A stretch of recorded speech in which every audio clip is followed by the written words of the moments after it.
Maverick News, the antivirus program for your mind. And now, the Freedom Reporters.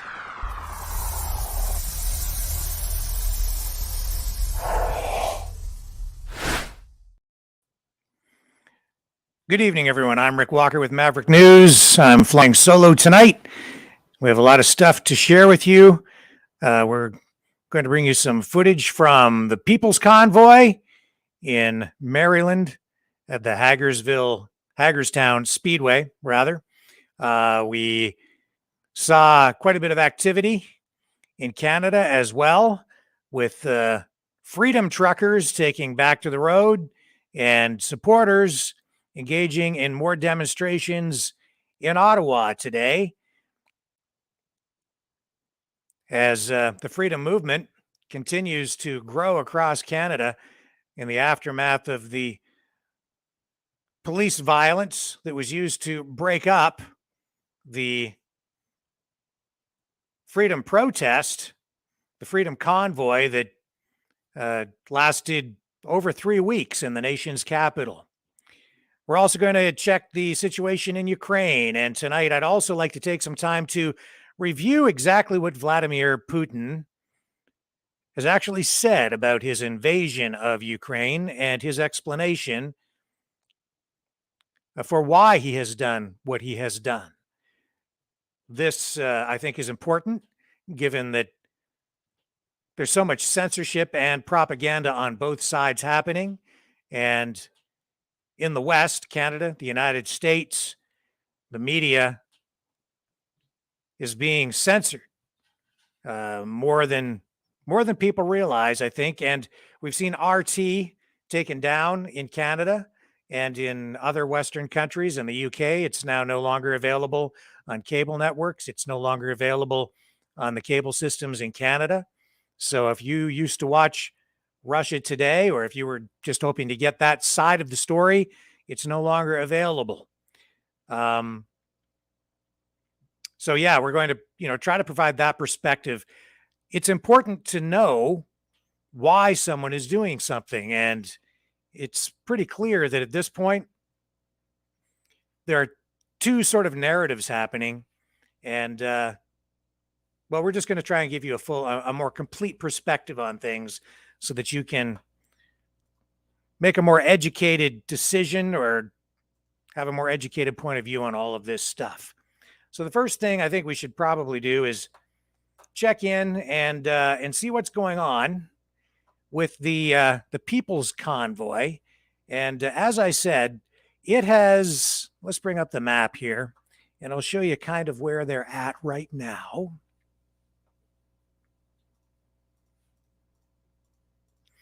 A lot of tabs open here, so just bear with me while I queue up what we need to show you.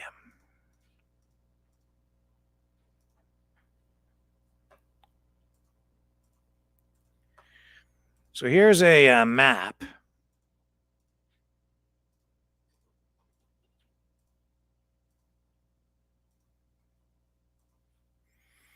showing the road of one of the main convoys from California. And they are not actually going right into Washington, D.C.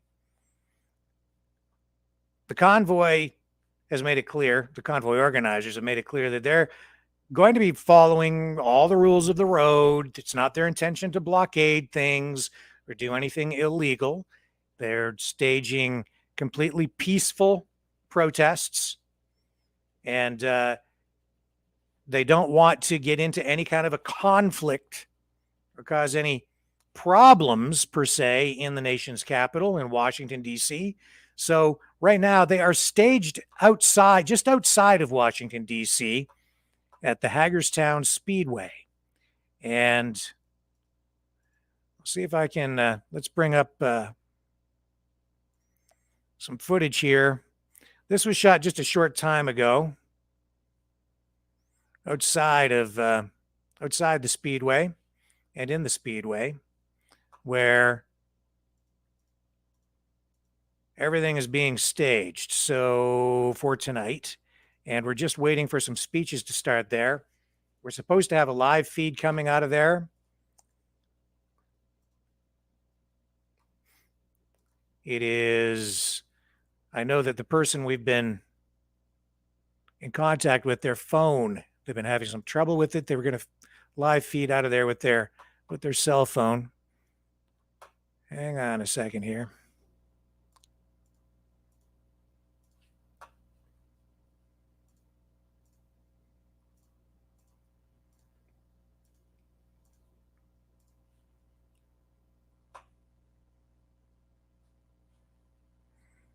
Let's pull that down. We'll get you the right feed.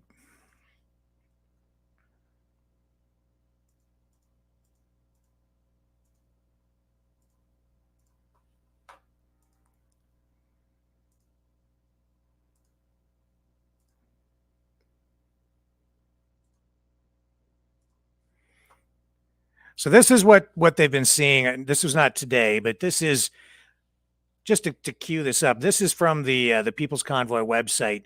This is what truckers have been running into as they've been making their way across the country. And this kind of mirrors what was going on in Canada as the truckers made their way to Ottawa for the Freedom Convoy there. And that was something that was unprecedented. And we've seen thousands and thousands of trucks rolling across the country in the U.S. over the last couple of weeks. And it's been pretty inspirational and a huge outpouring of patriotism there, just the same as we saw in Canada. And as I say, tonight, what we're looking at is truckers staged at a speedway just outside Washington, D.C.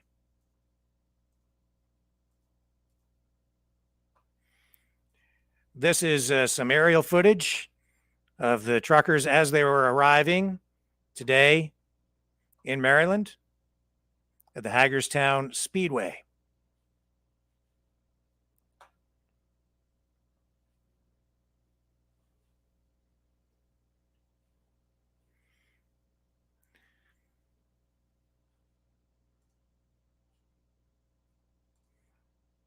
The objective, of course, is to end the medical mandates, mask mandates, vaccine mandates. That's also what people in Canada have been looking for, the supporters of the convoys.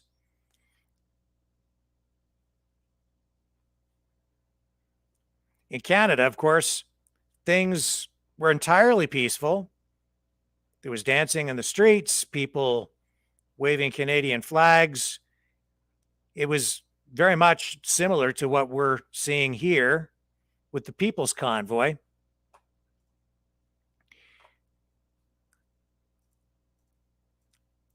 But the government was fearful of it. And Justin Trudeau, Canada's prime minister, went full tyrant. And that's not an understatement. He seemed to feel like his reaction to the whole thing was to invoke the Emergencies Act, which is the modern equivalent. It's a rewritten document. It used to be called the War Measures Act, and that's what it is. It's a document that is supposed to be implemented during times of war. It's essentially martial law. And that's how he responded. He invoked the Emergencies Act or the War Measures Act and basically declared war on the truckers, calling them racists, Nazis, Trump supporters. And things have kind of gone downhill since then. One of the main organizers and fundraisers, Tamara Lich, remains in custody, essentially a political prisoner now.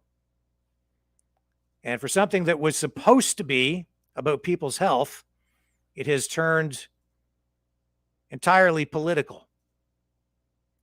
And as a result, she remains in custody tonight. Another participant in the protests,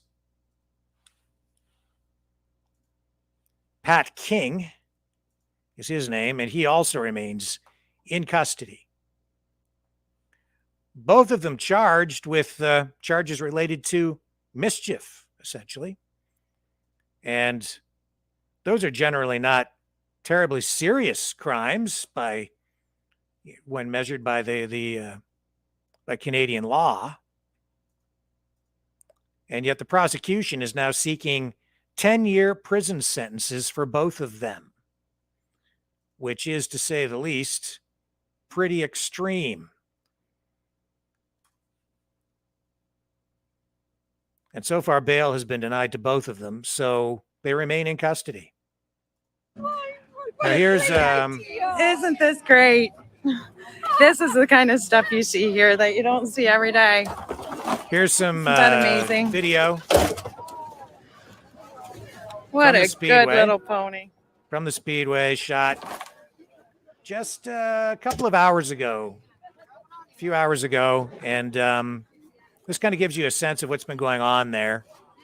Hopefully this thing, when the convoy Through the rolled day in today. yesterday, literally I was getting kicked off. It wasn't just a break in the service. I was literally, they were ending my videos. So that's why yesterday I was all broken up. Today it seems to just be like pausing and buffering and coming back on. So we'll see how well that goes.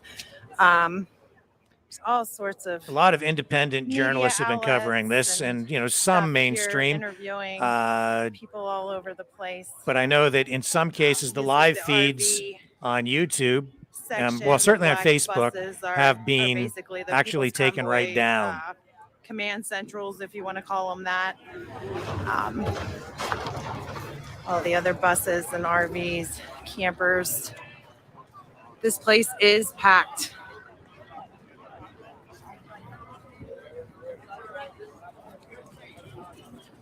Shirt stands, flag stands to purchase if you want. The food here is all free. Everything is open to the public, and it's all free.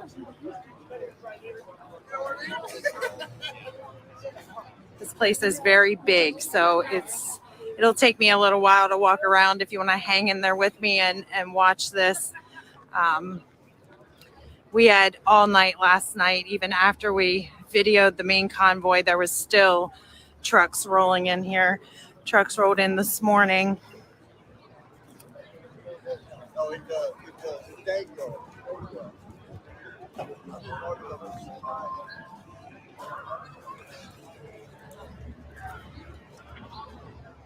Stand setting up here today with shirts and sweatshirts and hats.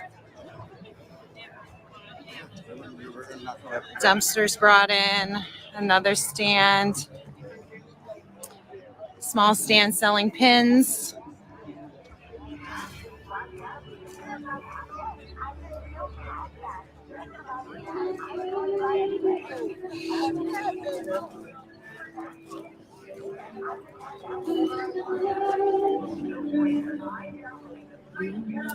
Word for everyone to sign.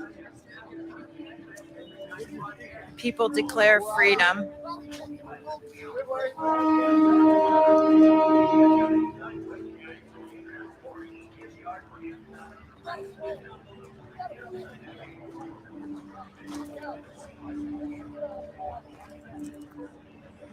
And we have a new live feed coming in, so we'll get connected with that. And Church one moment, we're going to flip over to that. Hang on. Sunday morning.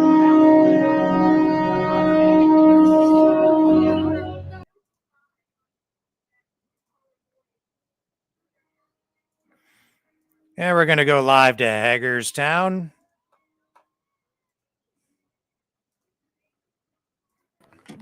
The docs of the global COVID And we're summit live. stood with them, the pilots, the best blend of blue collar and white collar joining. That is America. Yeah. So we all stand together. I'm proud of it. We're going to get our liberties back, our freedoms back, and we're going to do it together. Thank you all so much for being here. God bless you all. God bless our great country.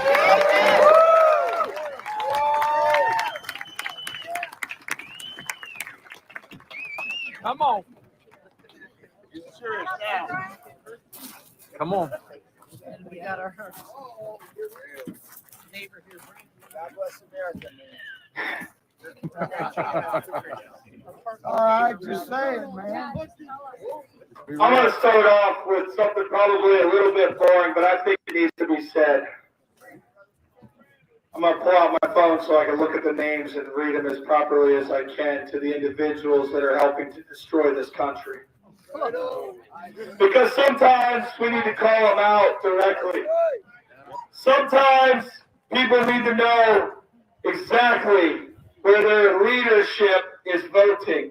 They need to know the voting record of their politicians. Right. And now right here on my phone highlighted is all those senators that voted no to ending the state of emergency the other day. Come on. I'm going to read every one of their names so that you know which ones it was and what states they're from. Right. And then we're going to do a little talk about it. Good. What emergency? What emergency? Now, I'm probably going to butcher names. Just FYI. Sorry. The following are those that either did not vote, which is just as bad as Coward. voting no, Right. or they voted no. Baldwin, Democrat, Wisconsin. Senate, Democrat, Colorado. I can't pronounce this one. Blumenthal, Democrat, Connecticut. Booker, Democrat, New Jersey. Brown, Democrat, Ohio. Burr, Republican, North Carolina. Sandro, Democrat, Washington. Replace him. Cornyn, Democrat, Maryland. Corker, Democrat, Delaware. Casey, Democrat, Pennsylvania. Coons, Democrat, Delaware. Cortez Masto, Democrat, Nevada. Duckworth, Democrat, Illinois. Durbin, Democrat, Illinois. This one's no surprise, but actually did not vote, which, like I said, is just as bad. Feinstein, Democrat, California. Gillibrand, Democrat, New York.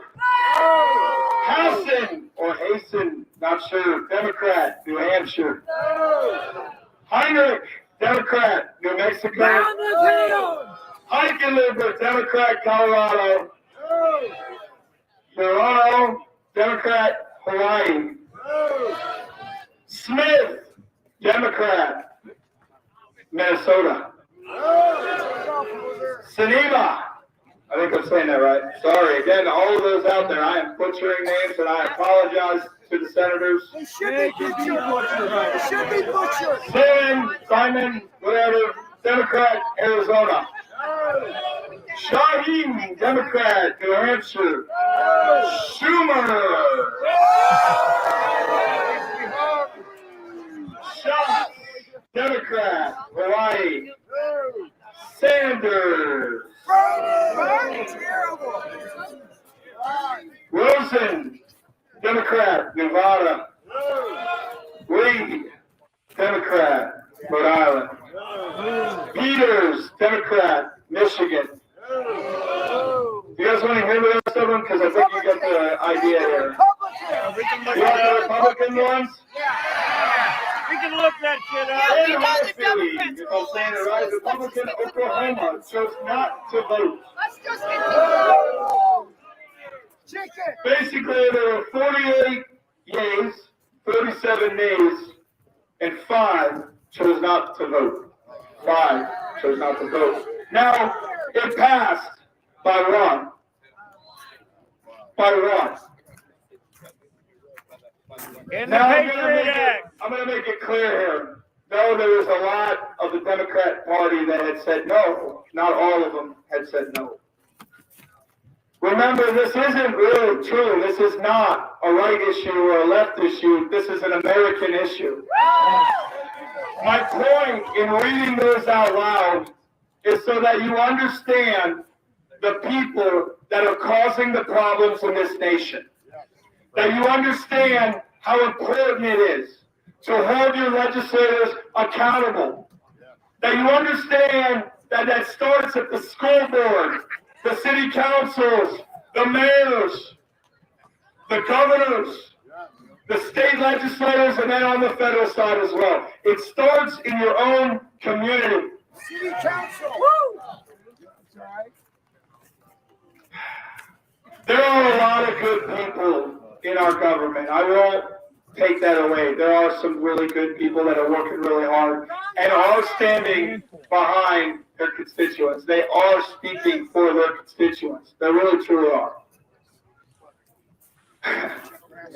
But as that list shows, there's at least 47 of them that need reminded that they work for us.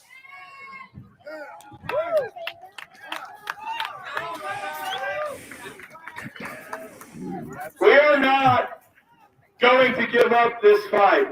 Right. We are not going to go away. Right.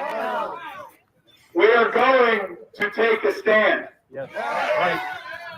We are going to attempt to do it diplomatically through hopefully bipartisan meetings with these legislators, with some of you in the meeting. They're just going to lie to us. I agree with that. I agree with that. Most likely they're going to just lie to us.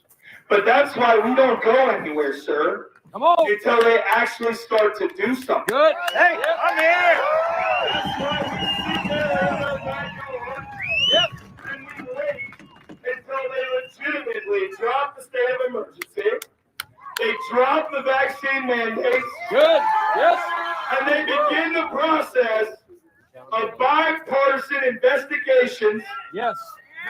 congressionally, through hearings, to find out the transparent version of the pandemic's origins, as well as who is responsible for screwing this up Yes. so badly. Right.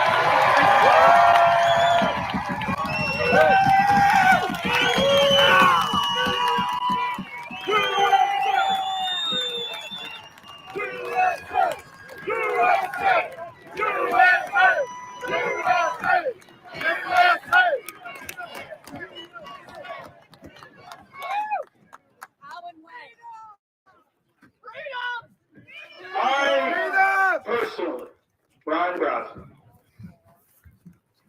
I personally am not going anywhere until we get what we're asking for. Good.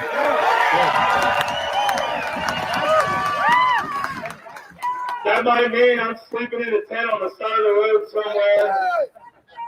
That might mean I get a cardboard box that says freedom on it and just lay there every single night. I got some spare bunks in my camper. But I'm not going anywhere until we get what we're asking for. And the best part of it is if you all stand together, Yes. Right. we don't need to go anywhere, and we will get what we're asking for. Good. Good. But you need to stand together. That's right. Exactly. It takes all of us. It takes every single one of us. Those that are here that lean to the left, and those that are here that lean to the right, and those that are independents, those that don't affiliate with any political party. It takes the American people to stand together to get this stuff done, and together we can. That's right. As a truck driver, there is nothing I hate more than sitting still somewhere. Right. And as we close our second night here in Hagerstown, I understand many of you are ready to rock and roll. Ram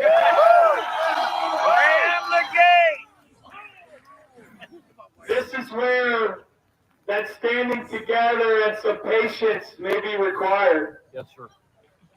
I'll tell you right now, they sent people down here today to have a discussion to find out what our plans are and where we're going. Don't tell the enemy your plans. We're on a need-to-know basis. We don't need to know right now. They know that we plan on having meetings, and currently right now we are working on another location that we will move to that puts us within just a few miles of the mountain.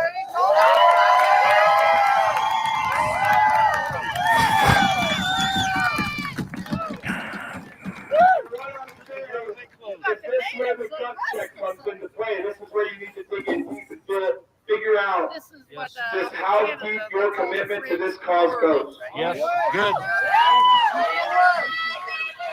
You need to dig deep and stand by one another and follow the process of diplomacy, which America is supposed to be doing all around the world and failing half the time lately. We cannot fail at that. Right. That doesn't make us any better than them if we do. So I'm asking you, I'm begging you, I'm pleading with you to please hold the line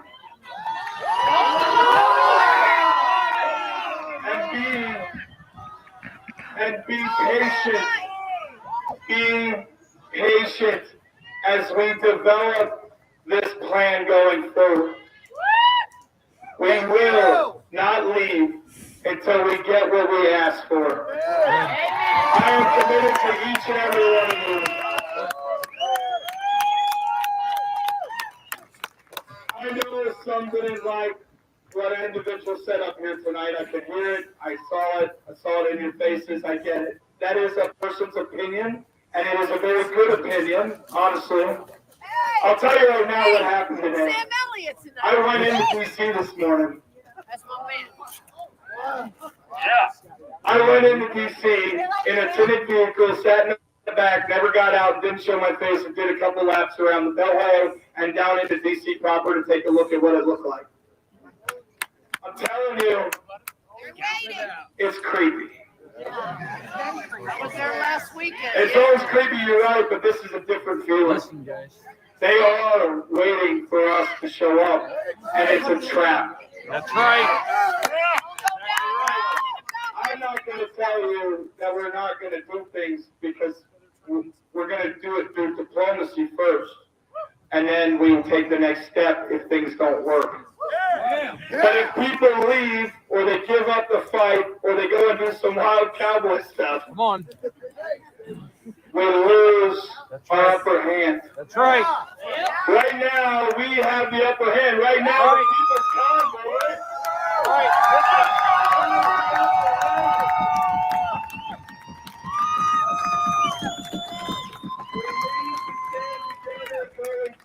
We need to have each other's back, and right now, more than ever. You're right, they're not.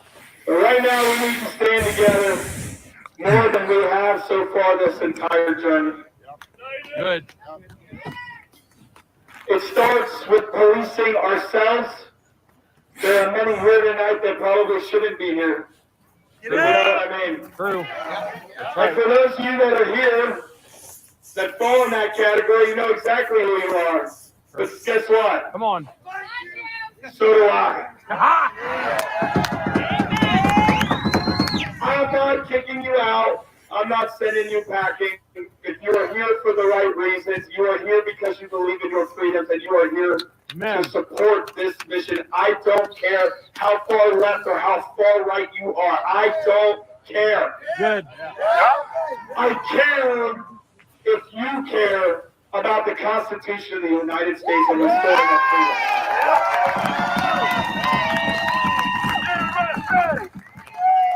That's what I care about. I care about reminding our government and all those folks around the world that their governments work for us. That's what I care about. Tomorrow morning, there will be a meeting down here at the flatbed trailer and step deck and we will talk about the future plans. Let's make it for 8 a.m. Everybody okay with the 8 a.m. meeting? That's good. 8 a.m. We're going to talk out there at the flatbed, okay? 8 a.m. Tonight, we have great music that's going to be out there. Tonight, we're going to hang out with the people. Tomorrow morning, we're going to have that meeting, and we will discuss our future plans, what we're working on in detail, the best that we can, and we will discuss going forward Thank you for the light. of what's going on here. Thank you. I'm gonna share it, baby. Let me remind you, sir, Brian Brosnan is not going anywhere until we get what we want.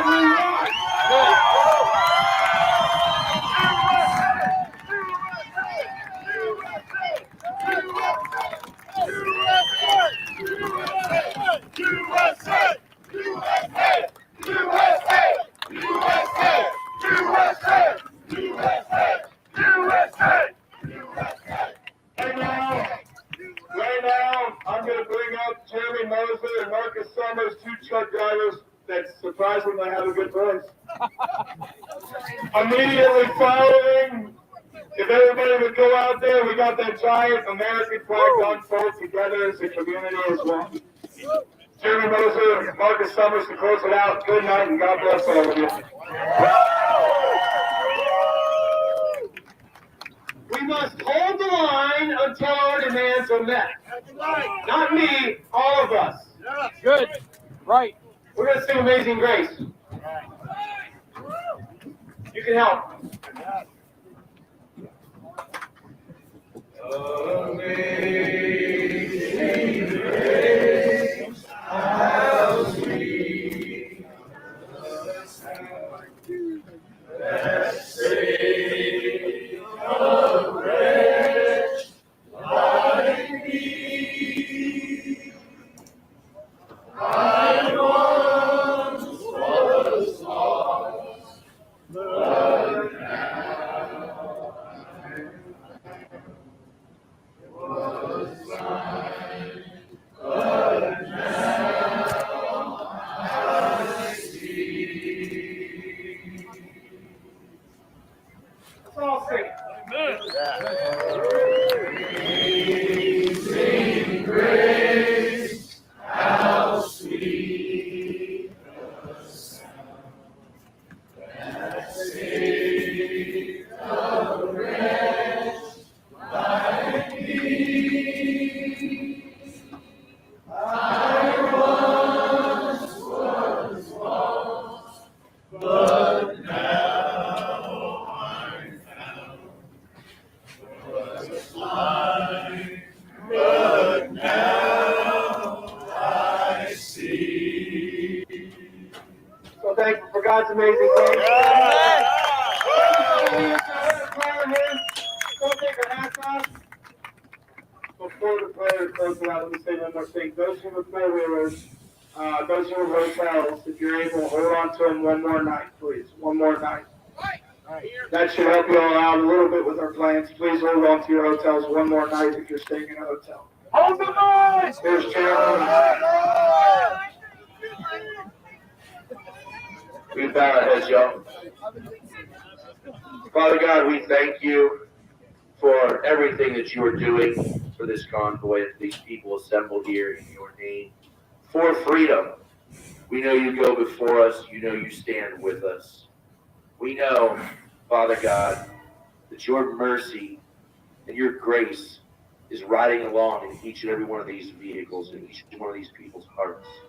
Father God, I just ask you to watch over each and every one of the people here, people at home, people watching on live streams and everywhere else.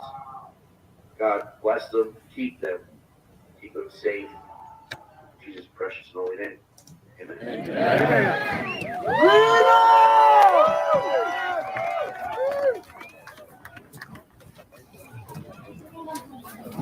Some good people. So that is the situation right now in Hagerstown at the Hagerstown Speedway, where truckers and supporters of the People's Convoy have gathered, and this was the scene just a short time ago in Ontario, southern Ontario, where there was a convoy that ran between Waterloo and the town of Woodstock near London, Ontario. That's about, for those of you who are watching outside of Canada, that is about 2 hours from Detroit, 2 hours east.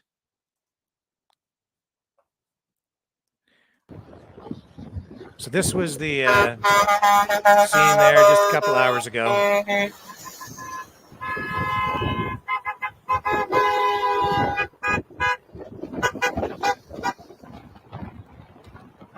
Convoys today organized to bolster support and show support for the People's Convoy in the U.S., which was in turn inspired by the Freedom Convoy that took hold and spread across Canada and wound up in Ottawa.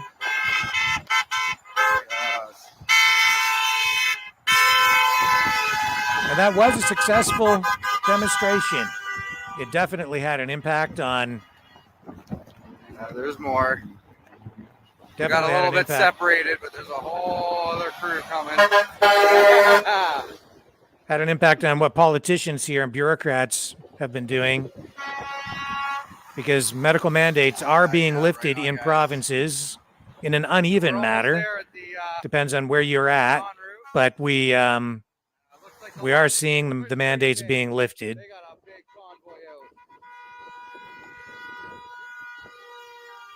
Some of that, though, appears to be smoke and mirrors, because the governments are sort of lifting the mandates and lifting restrictions in one area, and then still pushing ahead with the implementation of things like full digital ID systems on the other hand.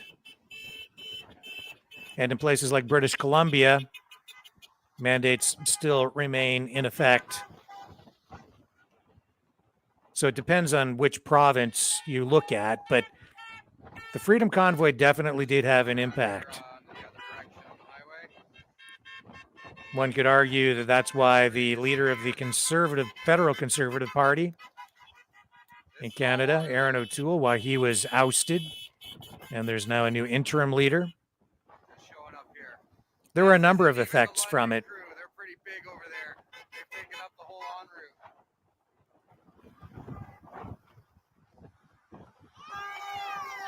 So this was in Canada, and this is not anywhere near Ottawa, really. This is many, many hours away, and as you see, police cruisers pulling up the rear here, Thank you guys. escorting for safety reasons, I think, which is appropriate. All right, we're almost there, guys. I'll go on live when we get. So that was in the Woodstock area as the convoy from Waterloo made its way down west of Waterloo in the town of Woodstock, and there were demonstrations in cities right across Canada, very similar to that one. In Ottawa itself today, Canada's capital city, we saw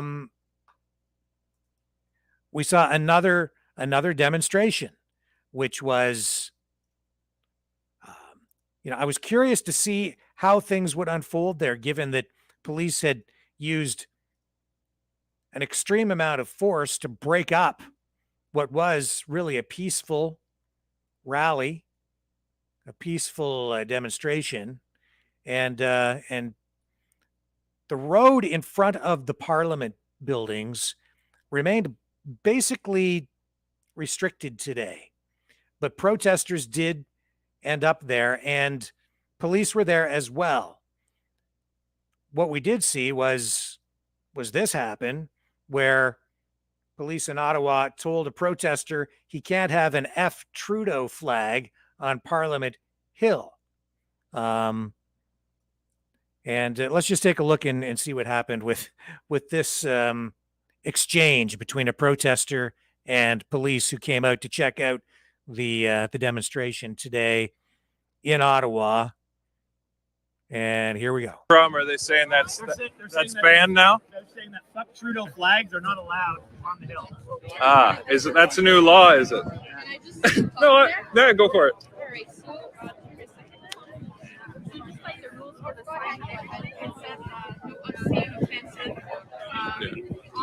You know, all things considered, we've had it worse than that. So I guess they're saying that this is they're saying this sign is not allowed anymore. Well, It doesn't say anything. this must be personally from Justin. So now I guess that is sort of what has been happening all along, where the government seems to make up new laws to suit their agenda. So, yeah, I don't know what you folks think of that, but that is, Phil Burns says, freedom of speech. He's the hateful one. And yeah, I absolutely agree with that. There's nobody more hateful than Justin Trudeau, except maybe Jagmeet Singh. The filth that spews from their mouths is disgusting, and the way they've divided the country throughout this pandemic has been despicable, absolutely disgraceful. And now they're standing up saying that they're defending democracy and free speech and freedom in Ukraine after acting like tyrants here. Not just acting, they have been tyrants, especially Justin Trudeau, acting like a fascist, because he basically is a fascist. And of course, we saw lots of, let's see if we can pull up a feed to show you kind of what was going on in Ottawa today as well, from another perspective, to give you a better sense of the size and scope of everything down there. Here's another feed that came out of Ottawa just a short time ago. We'll bring up this feed.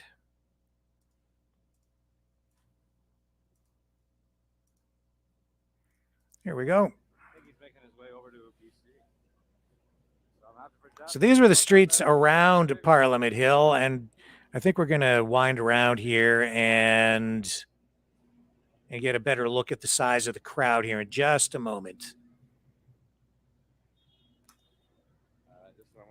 And yeah, I have to say I was kind of impressed to see this many people out in the nation's capital in Ottawa today, especially given that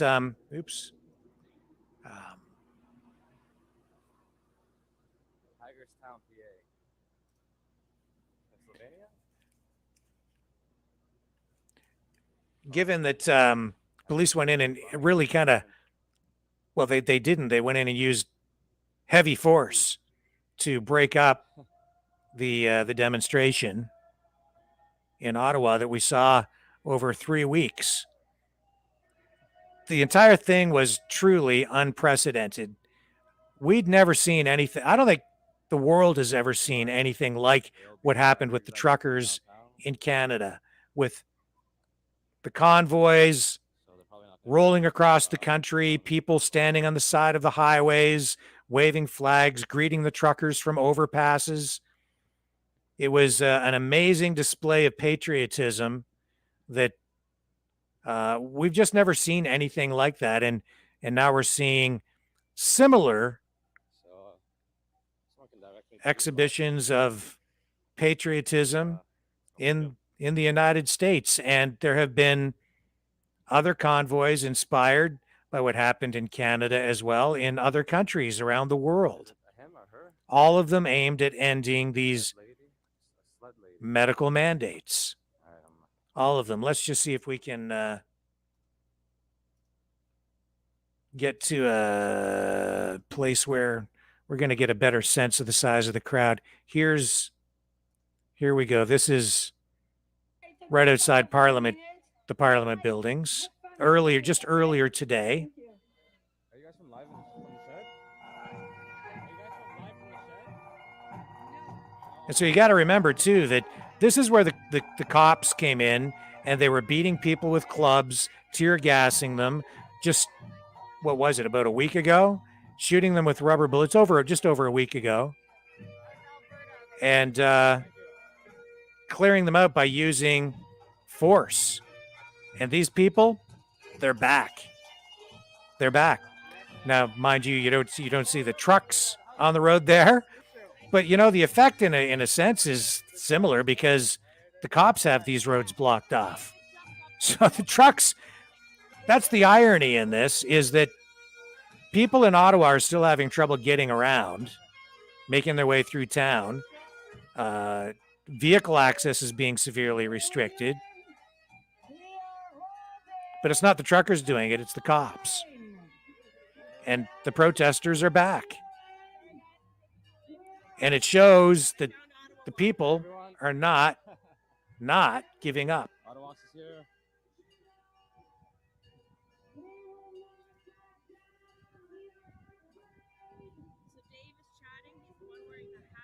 Okay. Oh, okay. Sounds good. So this is what we're seeing today. So we're here with live from Now, mind you, they did refer to this as a million-man march. I think that's kind of a catchphrase. Nice to meet you. We got live from the shed here with us. What's up?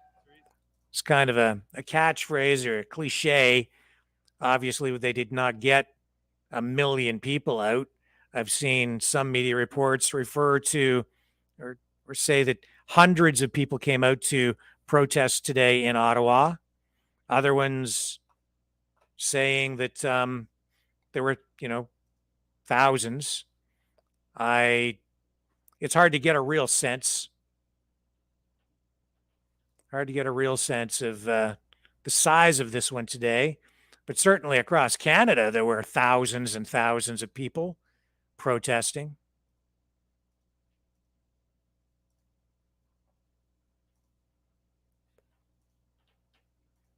Definitely thousands across the country. Far this goes.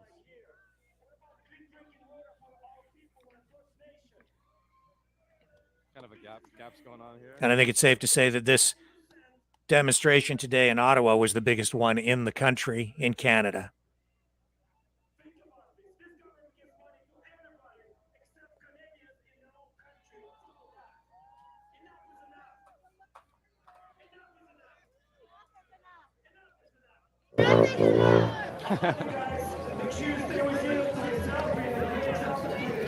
That guy with the tuba was also, police tried to prevent him from coming in. I understand that they said he needed a permit to play the national anthem on his tuba, but he did finally find his way in.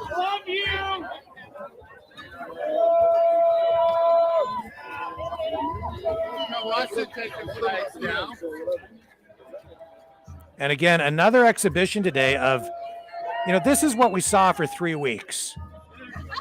And the government is still trying to portray these folks as a threat.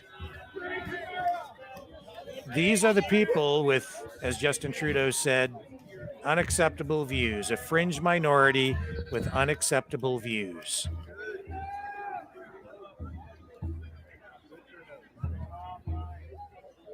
These are the people that Justin Trudeau is afraid of. They're back. And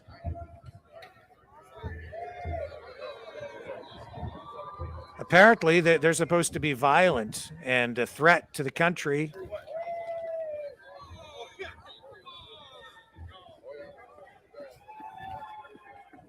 But what do I see? I see Canadian flags everywhere. I see pro-Canada patriotism on full display, something that has been lacking in the country, honestly, for a long time.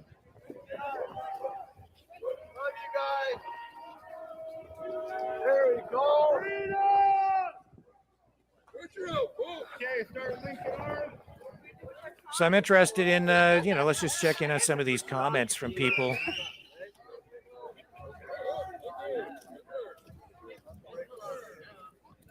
Yeah, very good question, Louise. Is the tuba a threat too?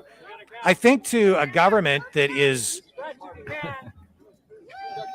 oriented and focused on a globalist agenda, I think that any display of patriotism I love the flag is perfect. Yeah, how's it going? Very good, very good. Yeah, and yes, that's right. How's it going? Who do we have here? And I think that is sort of the point. I think that's just the point. We've got patriots, people who love Canada, who see it for what it is, with a government that has been working to transform the country and has transformed Canada into something that I don't think any of us really recognize anymore. And I think it's tragic. That's my personal point of view.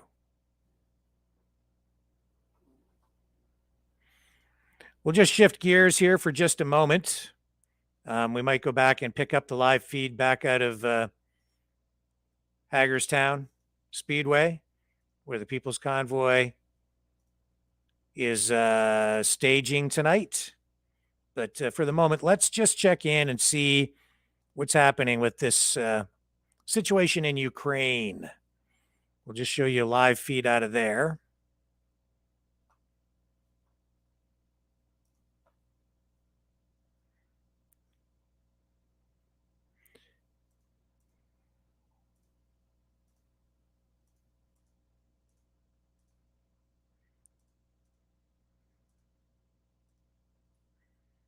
And there we have it.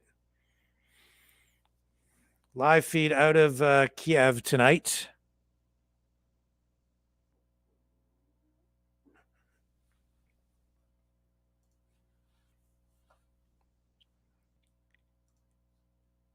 And all eyes are on Ukraine.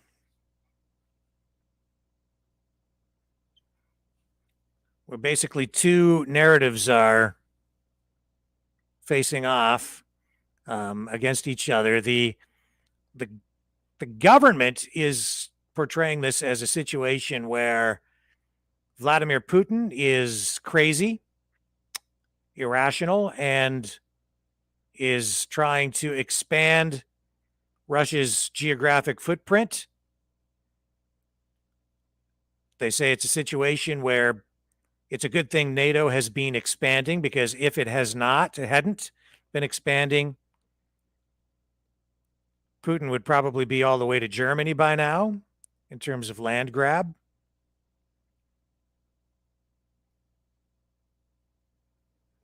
And they are saying that, there's been an effort to westernize Ukraine and have it join NATO. But as we've laid out over the last number of nights, the other perspective on this is that after World War II, NATO countries promised that they would not expand even 1 inch further east after the fall of the Berlin Wall. That was a promise that was made to Gorbachev at the time, when Ronald Reagan, president of the United States at the time,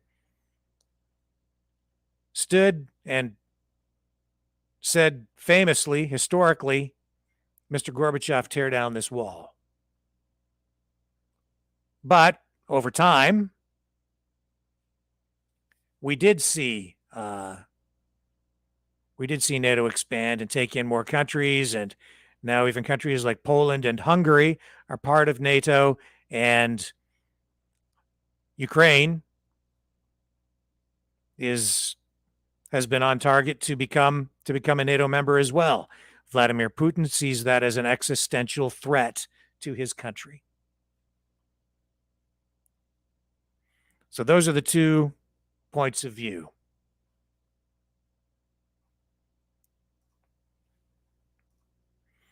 And this is the feed. I can hear an air raid siren. right now. In my headphones. I'm not sure which feed that's coming from.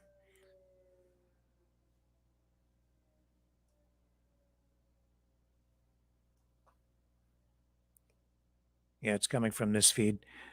So an air raid siren going off right now. And we know that the Russians have been using more air power. They dominate the airspace. They obliterated the small air force that Ukraine had really within the first day, day and a half, 2 days. All their aircraft were wiped out. And Ukrainian leader Volodymyr Zelensky has been calling on NATO countries to establish a no-fly zone over Ukraine. And Vladimir Putin today has made it clear in a statement that if any country tries to establish a no-fly zone over Ukraine, he will consider that direct participation in the war, in this conflict. And that is a very dangerous situation, because if that happens, if there is any escalation in that regard involving NATO, we'd get very close to a possible nuclear conflict with Russia. And that is, more than anything else, I think at this point, the biggest danger for the world. The biggest danger. And it's something that we just really cannot allow to happen. We need to find some way to avoid that, to prevent it at all costs.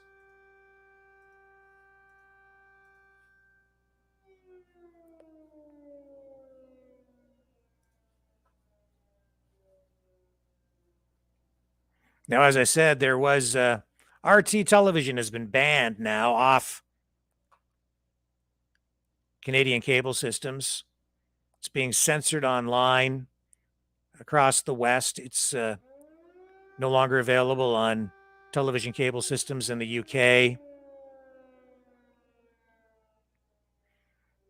And in addition to that, the Russians today also, Vladimir Putin announced there is a new law that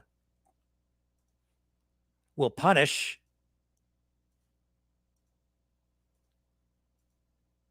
any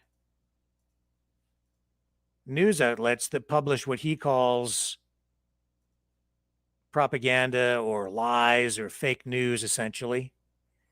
So major news outlets like CNN and Bloomberg have announced that they are suspending their operations in Russia because of that. Apparently, I don't know if it's because of the risk involved or if it's because it's some sort of a protest on their part. Probably a little bit of both, I guess. And certainly it would be risky for any of their journalists or so-called journalists to be practicing their craft, if you will, in Russia, because most of what they're publishing, I would suggest to you, is not what I would classify as reliable journalism. It would fit into the category of propaganda. Propaganda.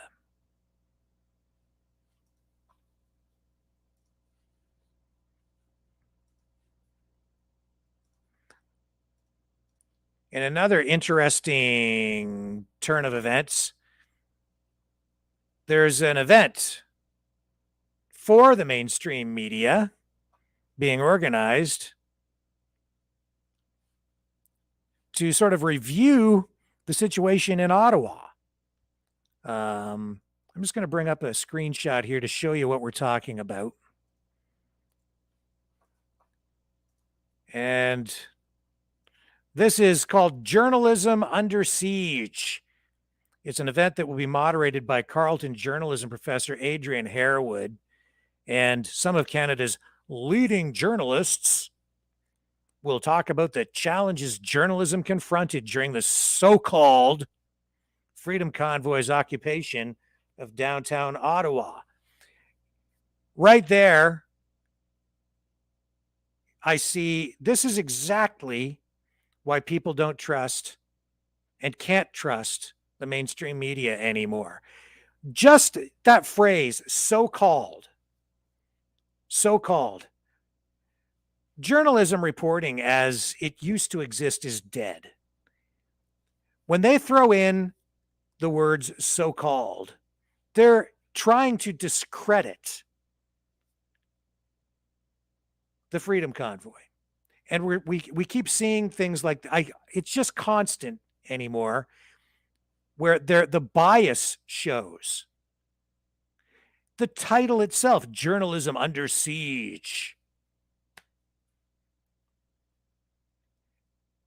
There's no balance here at all. And as I understand it, only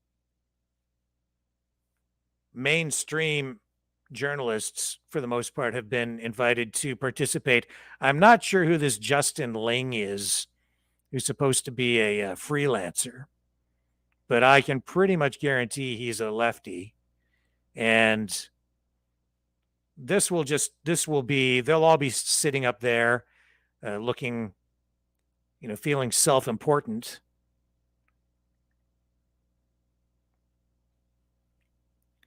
And they'll all be saying the same things. They'll be calling the truckers racists. They will say that they all felt threatened, unsafe, and I have no doubt that the people there probably gave some of the reporters on site a difficult time because they don't trust the mainstream media anymore. I worked for CTV, as I've said many times, for over 25 years, but I never felt unsafe walking among the people. I never felt uncomfortable being around police. It was easy to move back and forth between them, but that's because back in those days, and it wasn't that long ago when I worked as a reporter, but there was balance in the reporting. At least I always tried to be fair and to provide balance, to give everyone an opportunity to speak. And I would never throw in a word or words like so-called to describe something like the Freedom Convoy. Talk about the challenges journalism confronted during the so-called Freedom Convoy's occupation of downtown Ottawa. They're editorializing through the whole thing. Why even bother to go listen to what these people have to say? They're saying it all right here. Journalism under siege. It was not a siege, as we clearly showed you. Over 3 weeks with raw footage. It was a demonstration.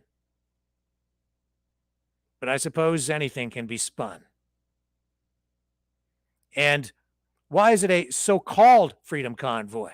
They were there fighting for freedom. That's exactly what it was. It was a freedom convoy. So-called Freedom Convoy. And was it an occupation? No. I guess it depends on your definition of occupation. But these are key words meant to push people's emotional buttons, especially people of a particular political view that they are trying to influence. They're trying to twist information to screw with people's minds. The so-called Freedom Convoy, occupation of downtown Ottawa. These are words that government has been using, politicians, to discredit, target, and villainize their political opponents. The truckers, conservatives, people who are tired of these tyrannical government lockdowns, these fascistic political tyrants. Journalism under siege.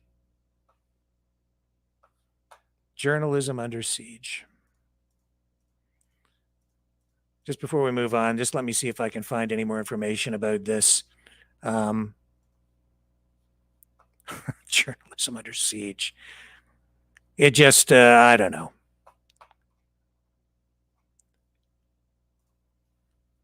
Journalism under siege. Ottawa was under siege. Now journalism is under siege. If CTV, well, we've seen CTV removing the CTV logos from their vehicles in some cities, including Edmonton, because apparently they feel that they're afraid. They're afraid the public, afraid that they're going to be targeted. Here's my message to my old employer. You are the problem. Your political ideology is the problem. You're no longer unbiased. You're no longer fair. You don't have the trust of the people anymore. And as a news organization, that's a really serious problem. You've got ratings problems. CBC is even worse. Global is pretty bad too. You're all in trouble. All of you, because you've lost the trust of the people. And as a news organization, if you don't have their trust, you're dead in the water. Dead in the water. It's only a matter of time. The only reason you guys are still doing what you're doing is because you have government protection and government funding, regulatory protection and government cash. If it wasn't for that, you'd all be out of business and out of work. You really need to clean up your act and get back to basics, get back to traditional journalism. If not, independent journalists are going to clean your clocks. And I know that the big tech companies are out there trying to silence independent voices that don't conform to the government narratives and to the narratives that you guys spin, because you've all become just a big mouthpiece for the uniparty. But you really need to get back to basics. Stop editorializing in your regular reporting, your field reporting. You need to try to be as neutral as you possibly can be and fair. And these pompous journalism professors are just indoctrinating people into this left-wing woke ideology that has infected journalism like a cancer, in the same way that it has infected our society and every institution and every corporation. But the media could help lead us out of this mess that we're in. You guys got us into this, largely. You got us into this mess. And it's because you've been bought off. It's disgusting. It's terrible. And journalism under siege. What a joke. The Ottawa University, Carleton, titled the event Journalism Under Siege, and they say it's one of the first public events to reflect on the role of the media during the unprecedented occupation of downtown Ottawa. I would argue it was not an occupation. We saw occupations during demonstrations in the United States. We've seen no-go zones in other countries.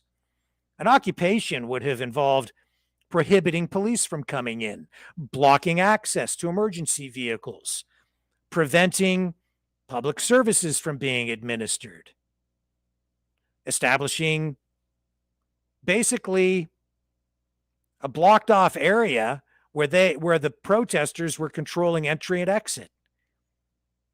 Anyone was able to go in and anyone was able to go out. When the truckers were in there, It's the government that has restricted access. It wasn't an occupation. It was a demonstration.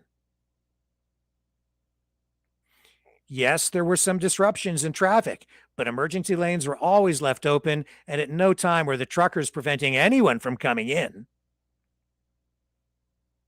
It wasn't like they tried to establish their own little country down there.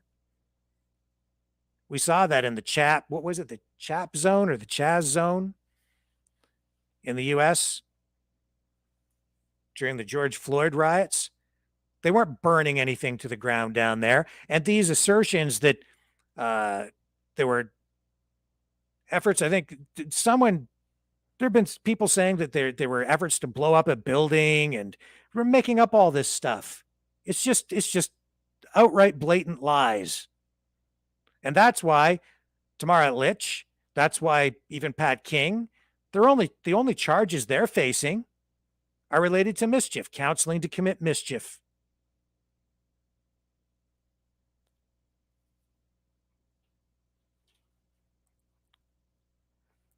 Canadian media's lost all credibility, and it's the same thing in the U.S. Western media, just across the board.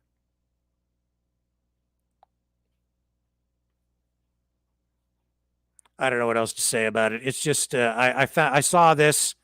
I know True North News has reported on this.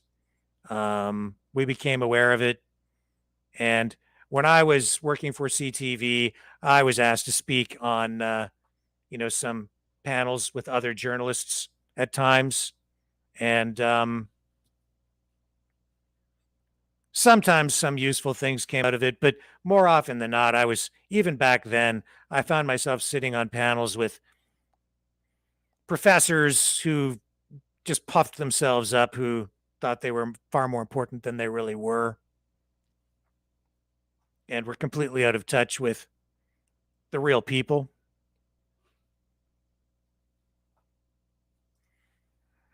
Miss Jetski says, Rick Walker is the same here in the UK, Rick. Yeah, I don't doubt it. I see stuff from the BBC. I see the international feeds, and it's terrible. It's terrible. You need to question everything. And what I would always suggest to people is today, you can't trust the CBC. You can't trust any of them. So find raw feeds.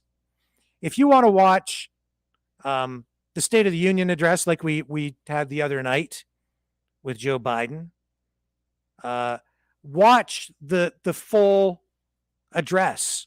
Watch the whole speech.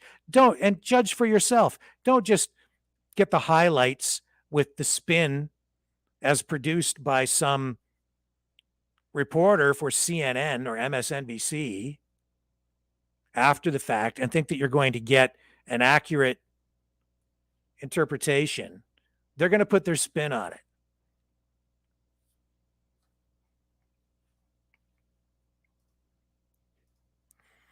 Elizabeth Barrow, the Fifth Estate called Pat King a liar and edited the video to make him look really bad. I saw the original, a lot of stuff cut out. I don't doubt it a bit. I did not see the Fifth Estate piece. I've only seen bits and pieces of that. I haven't been able to find the full feed, and I generally don't watch much CBC anymore, only if I'm really trying to get a sense of what they're doing. Because I know I can't rely on them for any accurate information.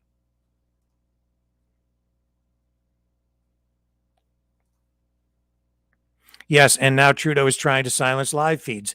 That's right.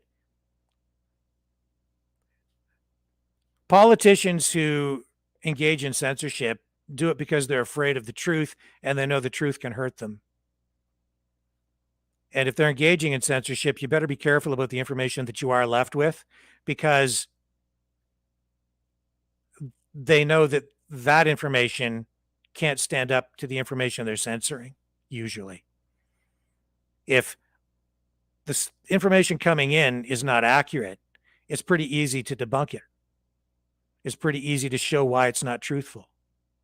So I know some people have weak minds and maybe they're susceptible, but I believe that people should have access to all information, and people can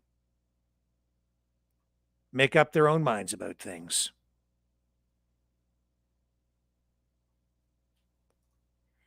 I think it was probably a mistake for Pat King to agree to be interviewed by the Fifth Estate, but at the same time, I don't like to cut journalists out either. I think sometimes if you treat the other side fairly, sometimes you get a fair shot. But I don't know. These days, it's so risky even talking to them. It's a difficult call. God has been kicked out of Parliament, and I know what you mean, Jean or Jean. There has been an effort to purge God from all aspects of our society, and that's why we have a secular society today. And that's why our rights have been essentially taken away from us, because our rights, as written in the Constitution and the Charter, come from a higher place. They come from God. And that's also why Justin Trudeau, Jagmeet Singh, these far left radicals, they want God removed from all references of God, removed from our government documents, and why they want it removed from all aspects of our society. Christianity is under attack. Kane says it's okay. Pat King recorded all of it. Yeah, I'd like to see the whole thing. Scott Troop says a few days ago you allowed us to watch a raw feed. We can't find that kind of stuff. Only here, Rick. Thanks for that going forward for all of us to view. And what I'd like to do right now, actually, folks, is, well, let me first just check in on the People's Convoy again to see if there's anything that we need to be showing you. Not at the moment. So let's do this. I have right now something that some of you may have seen, some of you may not have seen, but this is Vladimir Putin's address. This is just, when this goes back to February 24th. But this is when Putin was addressing the people of Russia, his citizens, and really the world, to explain why he was going into Ukraine.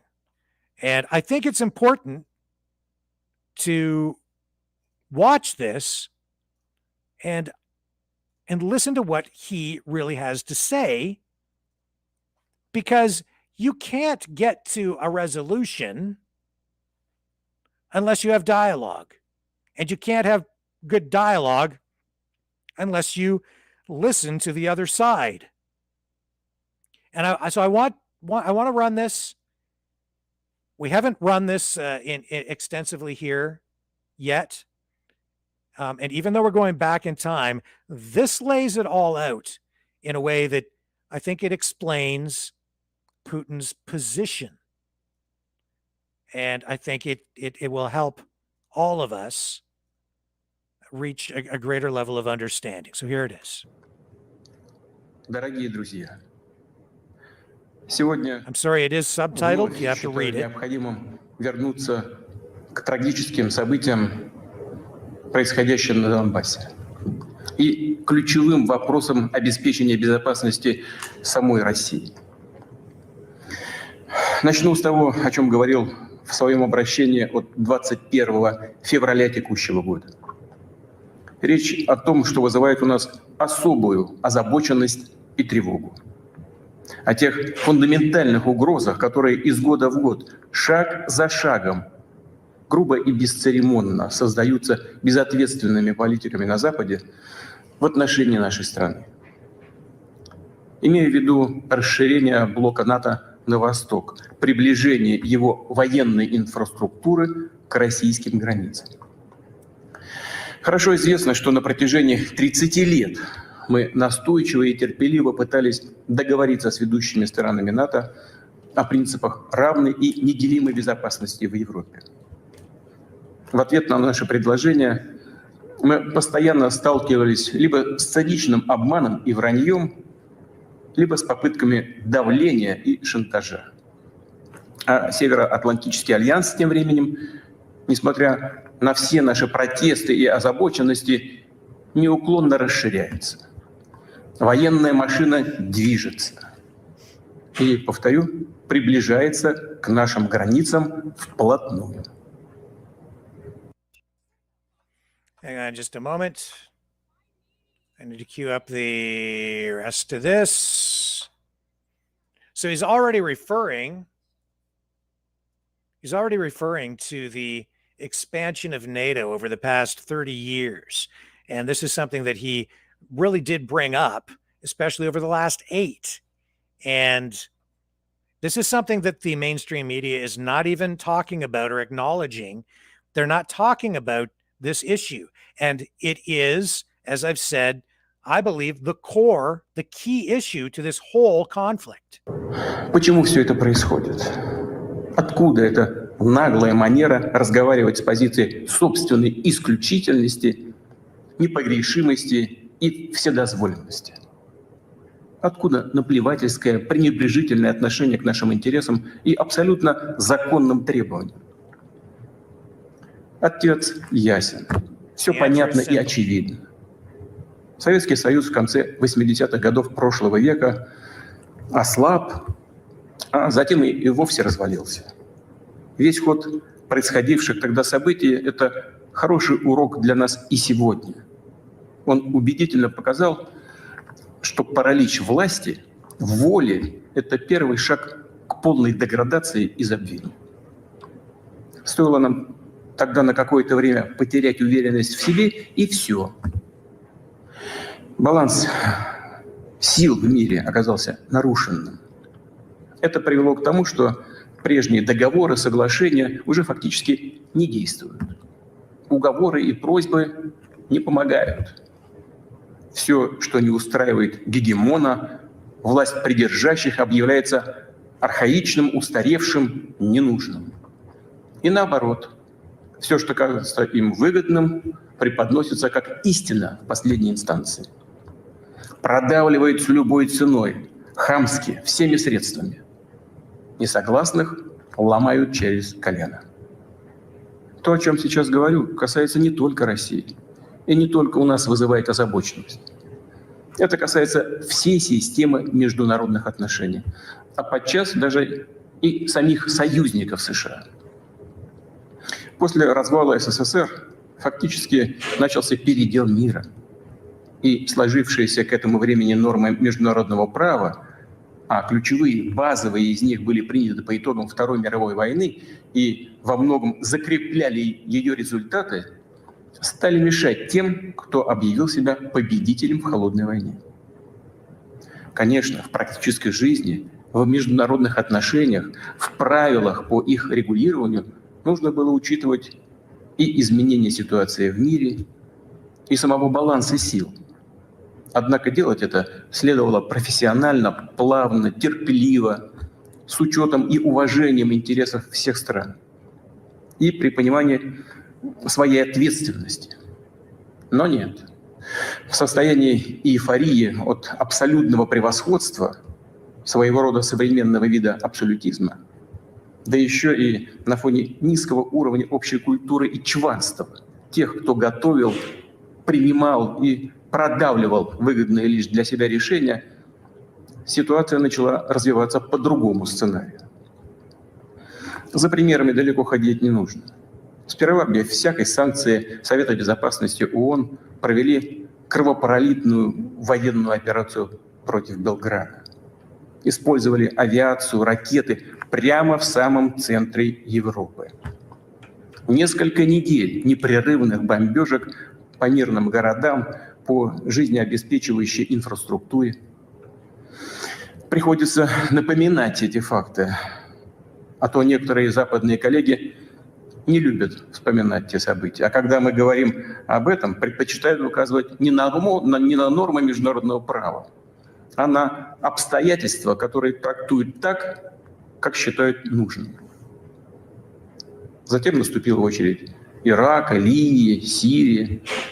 Нелегитимное использование военной силы против Ливии, извращение всех решений Совета Безопасности ООН по ливийскому вопросу привело к полному разрушению государства, к тому, что возник огромный очаг международного терроризма, к тому, что страна погрузилась в гуманитарную катастрофу, в пучину непрекращающейся до сих пор многолетней гражданской войны. Трагедия, на которую обрекли сотни тысяч, миллионы людей не только в Ливии, но и во всем этом регионе, породила массовый миграционный исход из Северной Африки и Ближнего Востока в Европу. Подобную судьбу уготовили и Сирии. Боевые действия западной коалиции на территории этой страны без согласия сирийского правительства и санкций Совета Безопасности ООН – это не что иное, как агрессия, интервенция. Однако особое место в этом ряду занимает, конечно же, вторжение в Ирак, тоже без всяких правовых оснований. В качестве предлога выбрали якобы имеющуюся у США достоверную информацию о наличии в Ираке оружия массового поражения. В доказательство этого публично, на глазах у всего мира, госсекретарь США тряс какой-то пробиркой с белым порошком, уверяя всех, что это и есть химическое оружие, разрабатываемое в Ираке. А потом оказалось, что все это подтасовка, блеф. Никакого химического оружия в Ираке нет. Невероятно, удивительно, но факт остается фактом. Имело место вранье на самом высоком государственном уровне и с высокой трибуны ООН. А в результате огромного... He makes a point there, and he refers to the war in Iraq and the way that the United States, at the time, the neocons, laid out their argument and justification for invading Iraq by saying that Saddam Hussein at the time had weapons of mass destruction. And you may also recall that they said that he had chemical weapons that were illegal. And you may recall the video. I don't know, maybe it's too long ago for people to remember, but you remember the forces that went in there and they had their chemical weapons suits on, and all of the theater, I think, that we got through the media at that time. The reality is, as we all know, they never did find any weapons of mass destruction there. And it appears as though, with the hindsight from today, that was all staged. It was the government manufacturing consent for the conflict there. So Putin is kind of pointing that stuff out because all of these things are tied in and related. And he also referred to what happened in Libya, where the government, where the U.S. basically went in and meddled again in foreign affairs, and they overthrew the government. They took out Gaddafi. And today, what have we got? We've got instability in the region because of Western meddling in an area where they really didn't understand the culture or the politics, nor did they seem to care. And as a result now, we have human slavery that has been rekindled in that area, human trafficking, and all kinds of other, an economy that is in shambles. And well, let's just let this roll again. Жертвы, разрушения. Невероятный всплеск терроризма.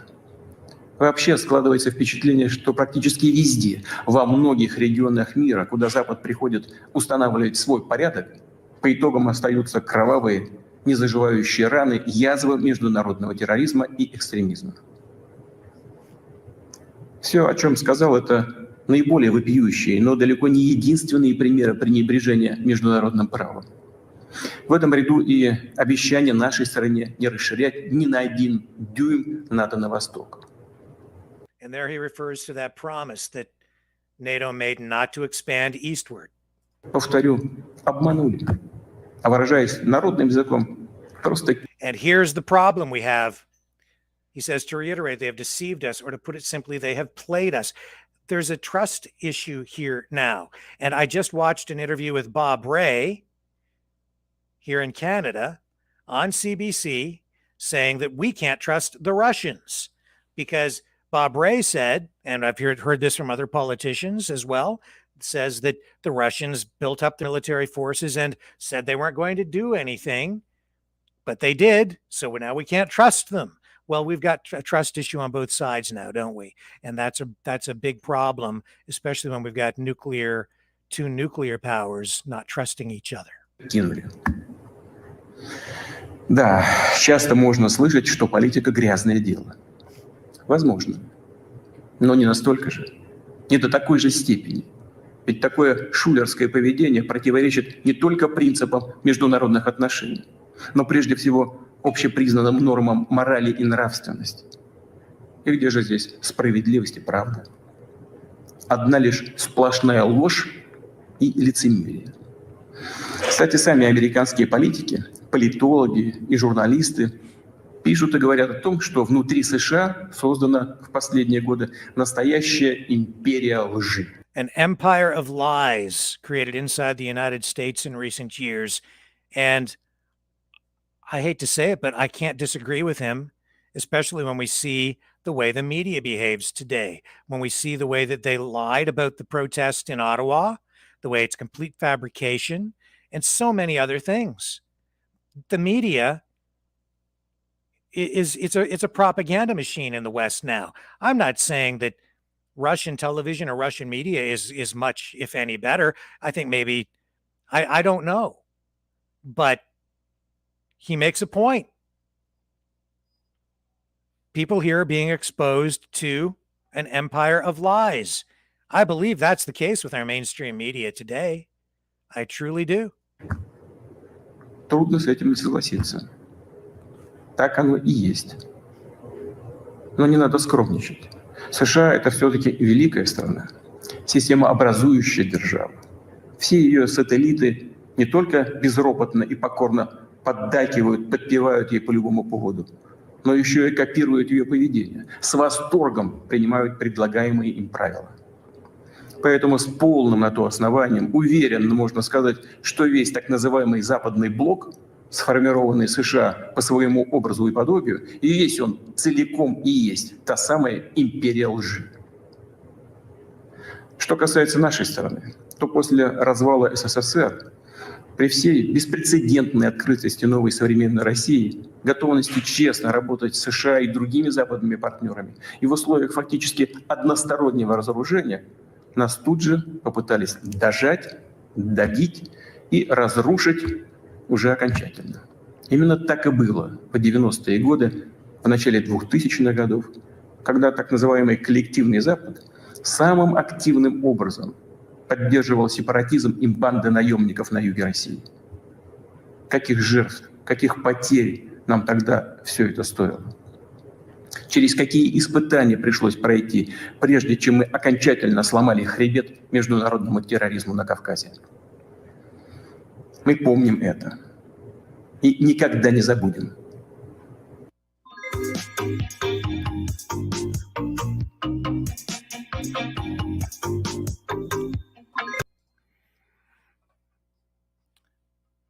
We'll pick this up in just a moment. Here we go.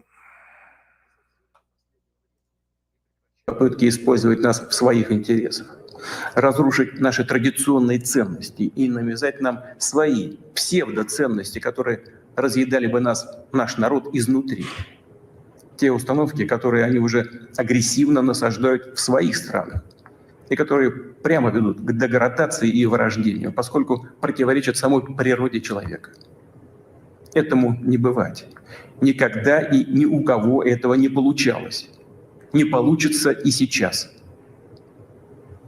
Несмотря ни на что, в декабре 2021 года мы все-таки в очередной раз предприняли попытку договориться с США и их союзниками о принципах обеспечения безопасности в Европе и о нерасширении НАТО.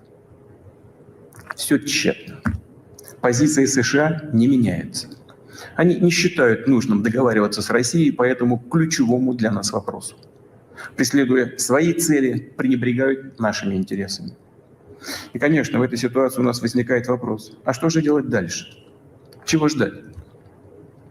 Мы хорошо знаем из истории, как в 1940 году и в начале 1941 года прошлого века Советский Союз всячески стремился предотвратить или хотя бы оттянуть начало войны. Для этого в том числе старался буквально до последнего не провоцировать потенциального агрессора. Не осуществлял или откладывал самые необходимые и очевидные действия для подготовки к отражению неизбежного нападения. А те шаги, которые все же были в конце концов предприняты, уже катастрофически запоздали. В результате страна оказалась не готова к тому, чтобы в полную силу встретить нашествие нацистской Германии, которая без объявления войны напала на нашу родину 22 июня 1941 года. Врага удалось остановить, а затем и сокрушить, но колоссальной ценой. Попытка ублажить агрессоров в преддверии Великой Отечественной войны оказалась ошибкой, которая дорого стоила нашему народу. В первые же месяцы боевых действий мы потеряли огромные стратегически важные территории и миллионы людей. Второй раз мы такой ошибки не допустим. Не имеем права.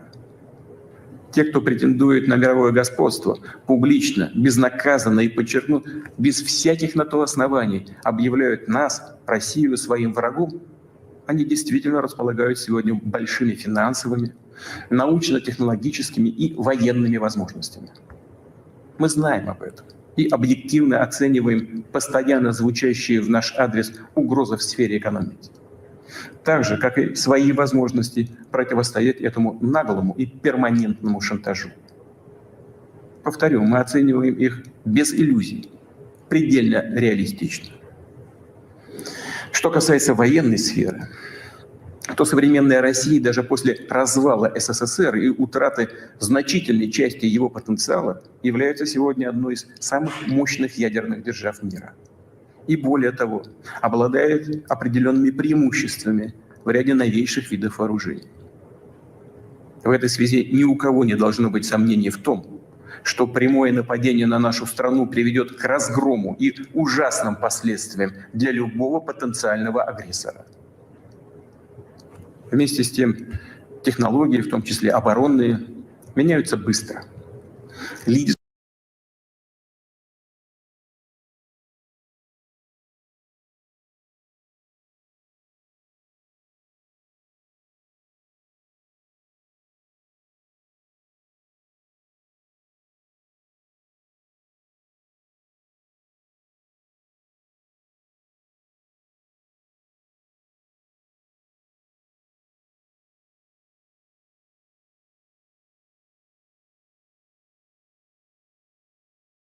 в этой области переходит и будет переходить из рук в руки.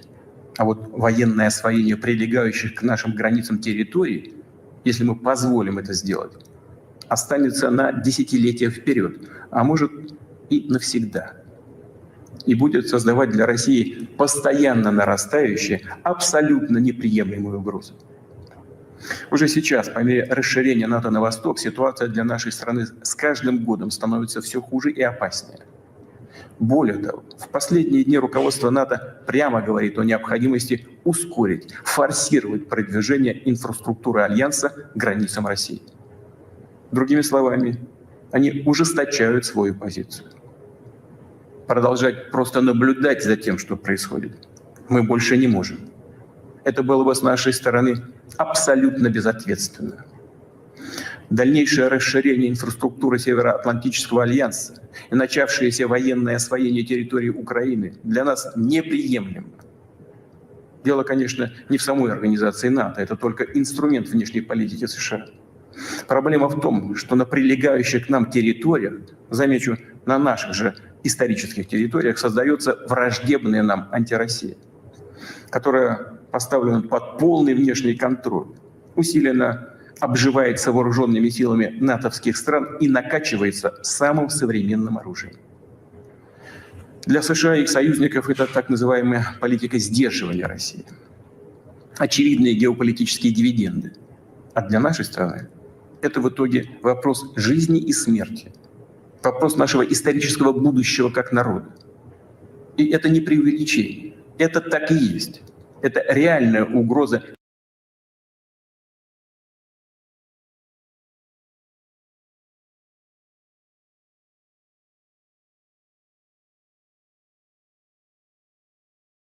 Не просто нашим интересам, а самому существованию нашего государства, его суверенитету.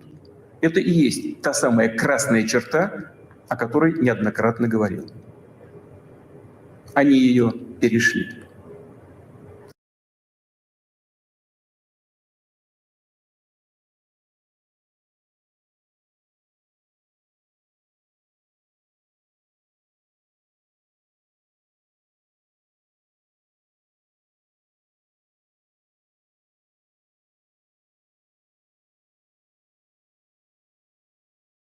В этой связи и о положении в Донбассе. Мы видим, что те силы, которые в 2014 году совершили на Украине госпереворот, захватили власть и удерживают ее с помощью, по сути, декоративных выборных процедур, окончательно отказались от мирного урегулирования конфликта. 8 лет, бесконечно долгих 8 лет мы делали все возможное, чтобы ситуация была разрешена мирными политическими средствами. Все напрасно. Как уже говорил в своем предыдущем обращении, нельзя без сострадания смотреть на то, что там происходит.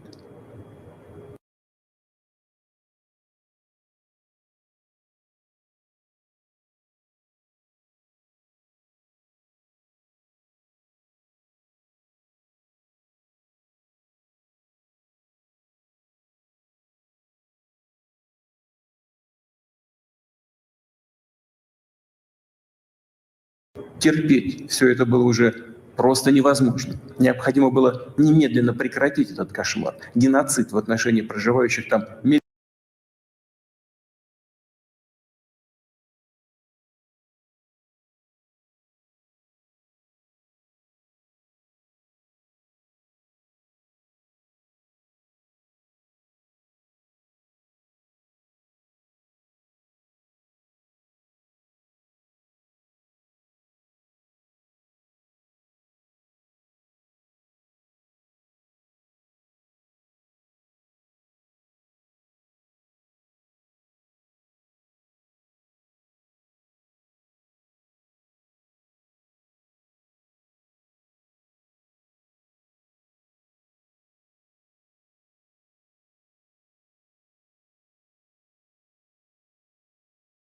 Миллионов людей, которые надеются только на Россию, надеются только на нас с вами.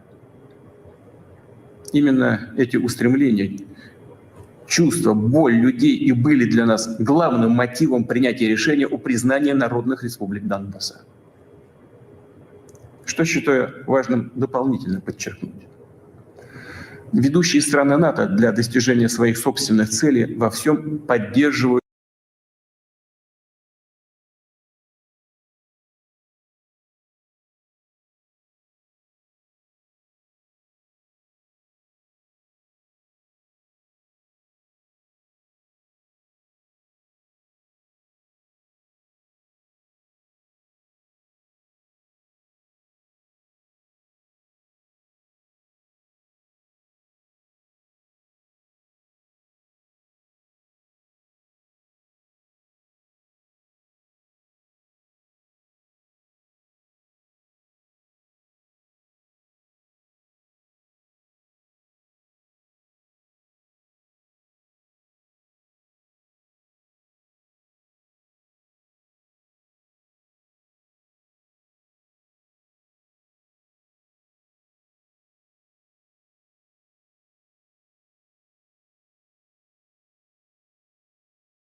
на Украине крайних националистов и неонацистов, которые, в свою очередь, никогда не простят крымчанам и севастопольцам их свободный выбор воссоединения с Россией.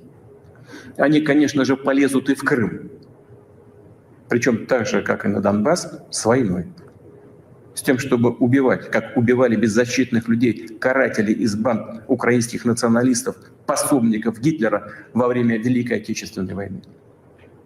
Откровенно заявляют они о том, что претендуют на целый ряд других российских территорий. Весь ход развития событий и анализ поступающей информации показывает, что столкновение России с этими силами неизбежно. Это только вопрос времени. Они готовятся, они ждут удобного часа. Теперь претендуют еще и на обладание ядерным оружием. Мы не позволим им этого сделать.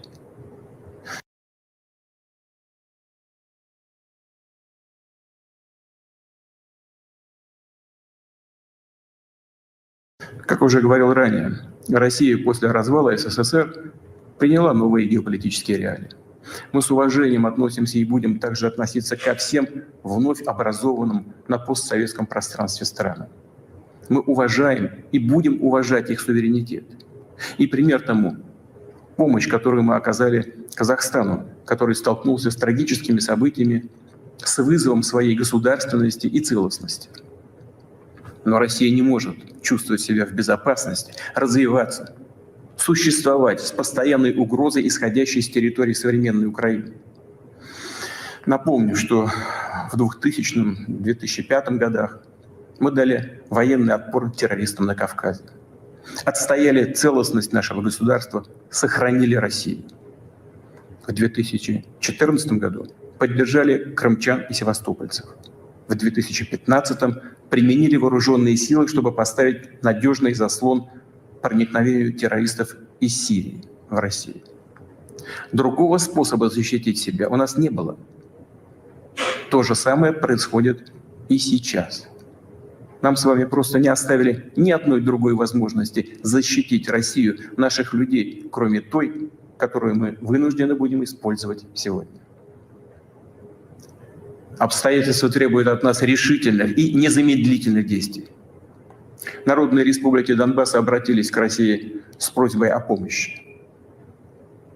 В связи с этим, в соответствии со статьей 51 части 7 Устава ООН, санкции Совета Федерации России и во исполнение ратифицированных Федеральным собранием 22 февраля сего года договоров о дружбе и взаимопомощи с Донецкой Народной Республикой и Луганской Народной Республикой, мною принято решение о проведении специальной военной операции.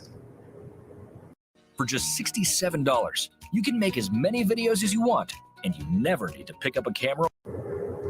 Ее цель – защита людей, которые на протяжении 8 лет подвергаются издевательствам, геноциду со стороны киевского режима.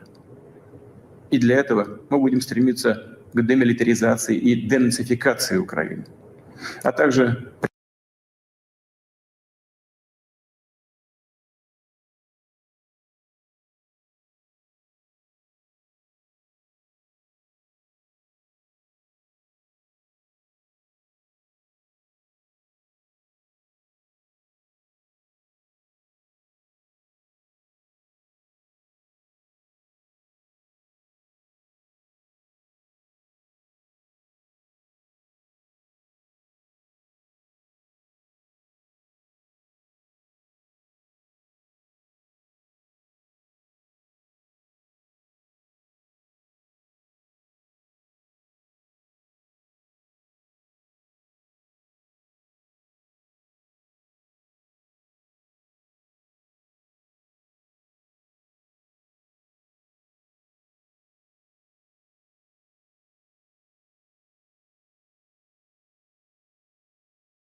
преданию суду тех, кто совершил многочисленные кровавые преступления против мирных жителей, в том числе и граждан Российской Федерации.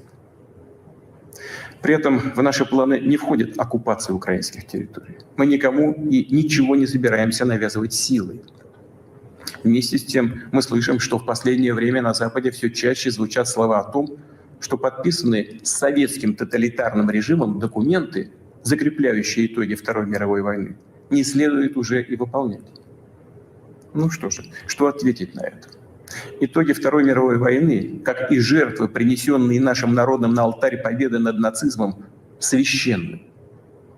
Но это не противоречит высоким ценностям прав и свобод человека, исходя из тех реалий, которые сложились на сегодня за все послевоенные десятилетия. Также не отменяет право нации на самоопределение, закрепленное в статье 1 Устава ООН. Напомню, что ни при создании СССР, ни после Второй мировой войны людей, проживавших на тех или иных территориях, входящих в современную Украину, никто никогда не спрашивал о том, как они сами хотят обустроить свою жизнь. В основе нашей политики – свобода. Свобода выбора для всех самостоятельно определять свое будущее и будущее своих детей. И мы считаем важным, чтобы этим правом выбора могли воспользоваться все народы, проживающие на территории сегодняшней Украины. Все, кто этого захочет.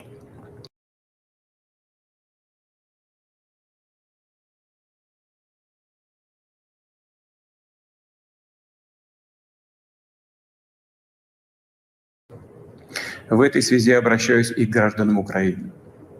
В 2014 году Россия была обязана защитить жителей Крыма и Севастополя от тех, кого вы сами называете нациками.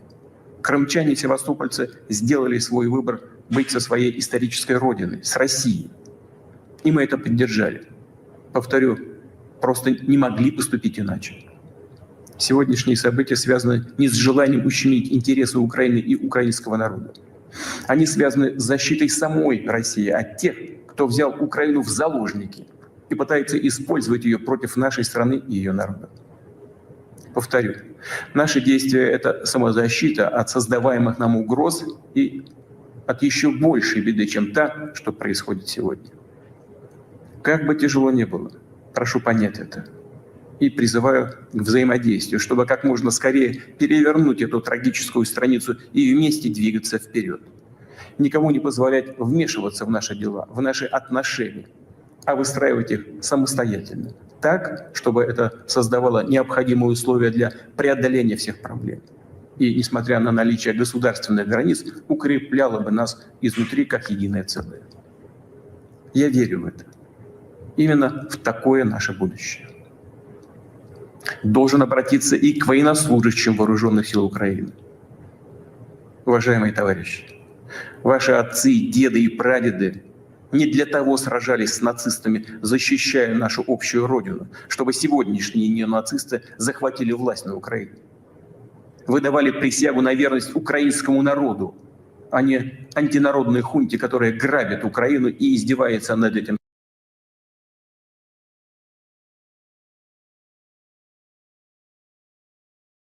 самым народом. Не исполняйте ее преступных приказов. Призываю вас немедленно сложить оружие и идти домой. Поясню.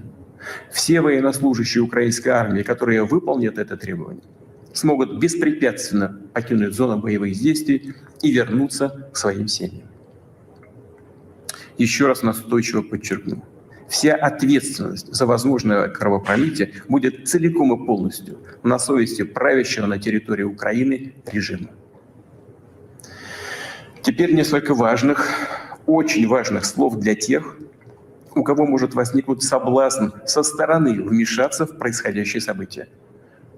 Кто бы ни пытался помешать нам, а тем более создать угрозы для нашей страны, для нашего народа, должны знать, что ответ России будет незамедлительным и приведет вас к таким последствиям, с которыми вы в своей истории еще никогда не сталкивались.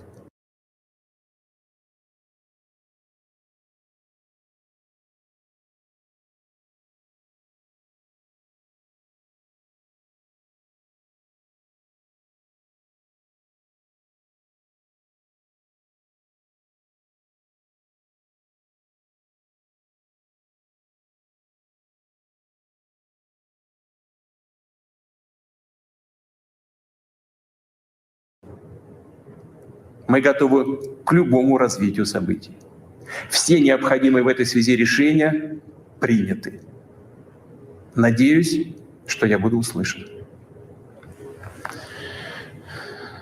Уважаемые граждане России, благополучие, само существование целых государств и народов, их успех и жизнеспособность всегда берут начало в мощной корневой системе своей культуры и ценностей, опыта и традиций предков.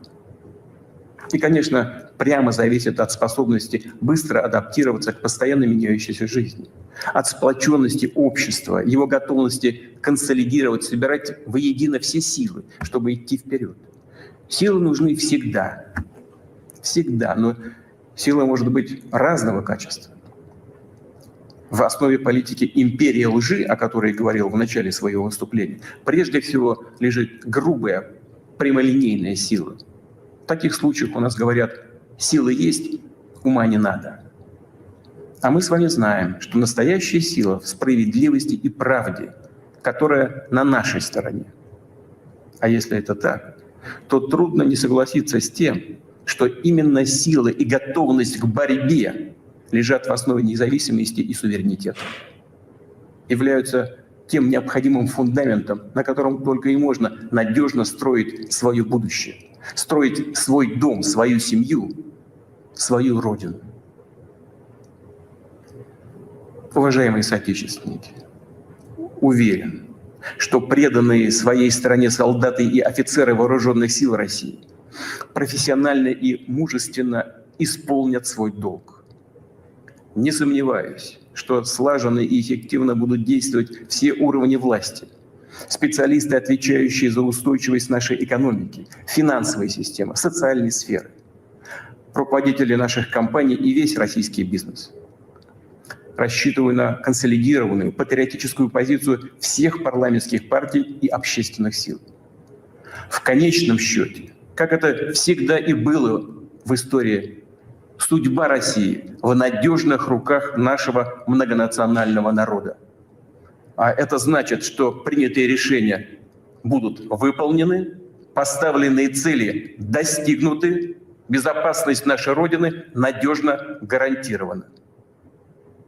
Верю в вашу поддержку, в ту непобедимую силу, которую дает нам наша любовь к Отечеству.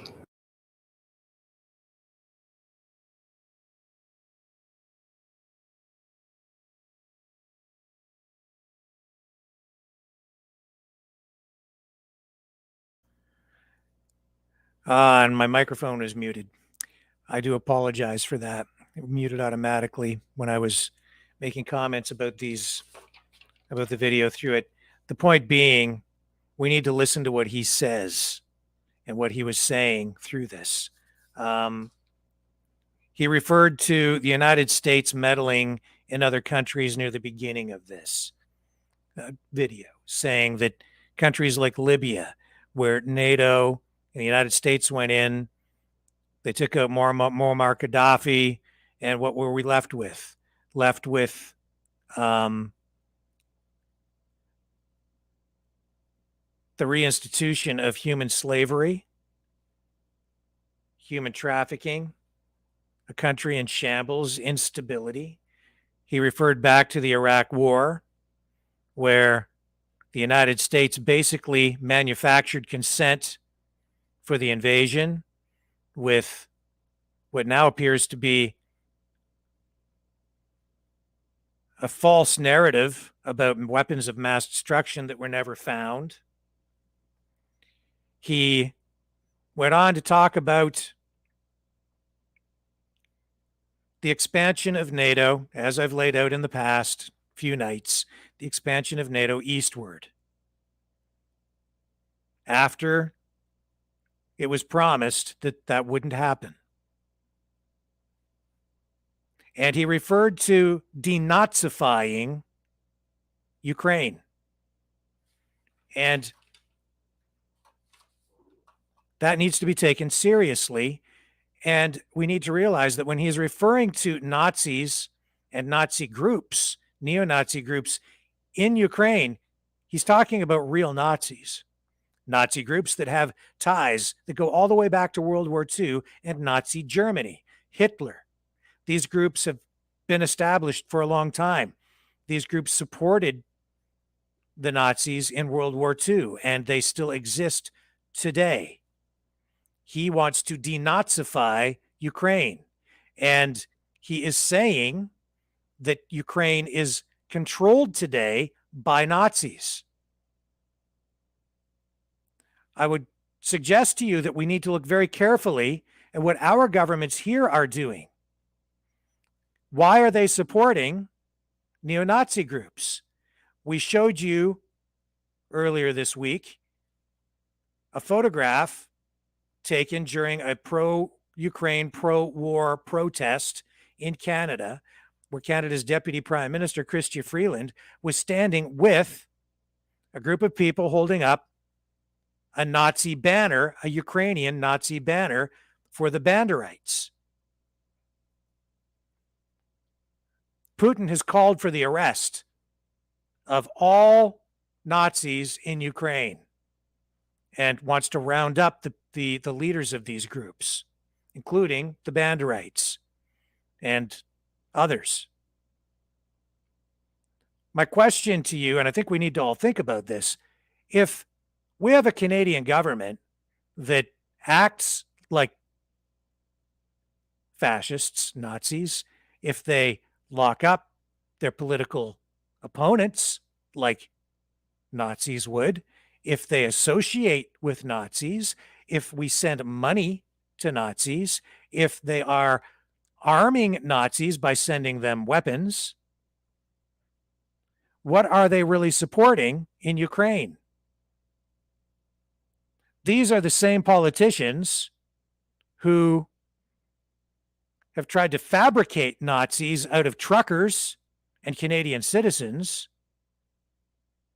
and then turn around and send military aid, lethal weaponry, funding to buy other weapons to the tune of about $500 million.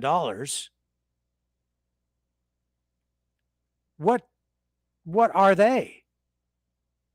If you fund it, associate yourself with it, support it, act in the same manner as, what are you?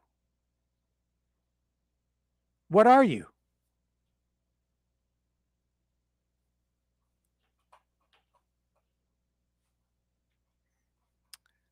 I would suggest that there are Nazis among us right here in Canada. There are Nazis among us right here in Canada. Yes, the Azov battalion.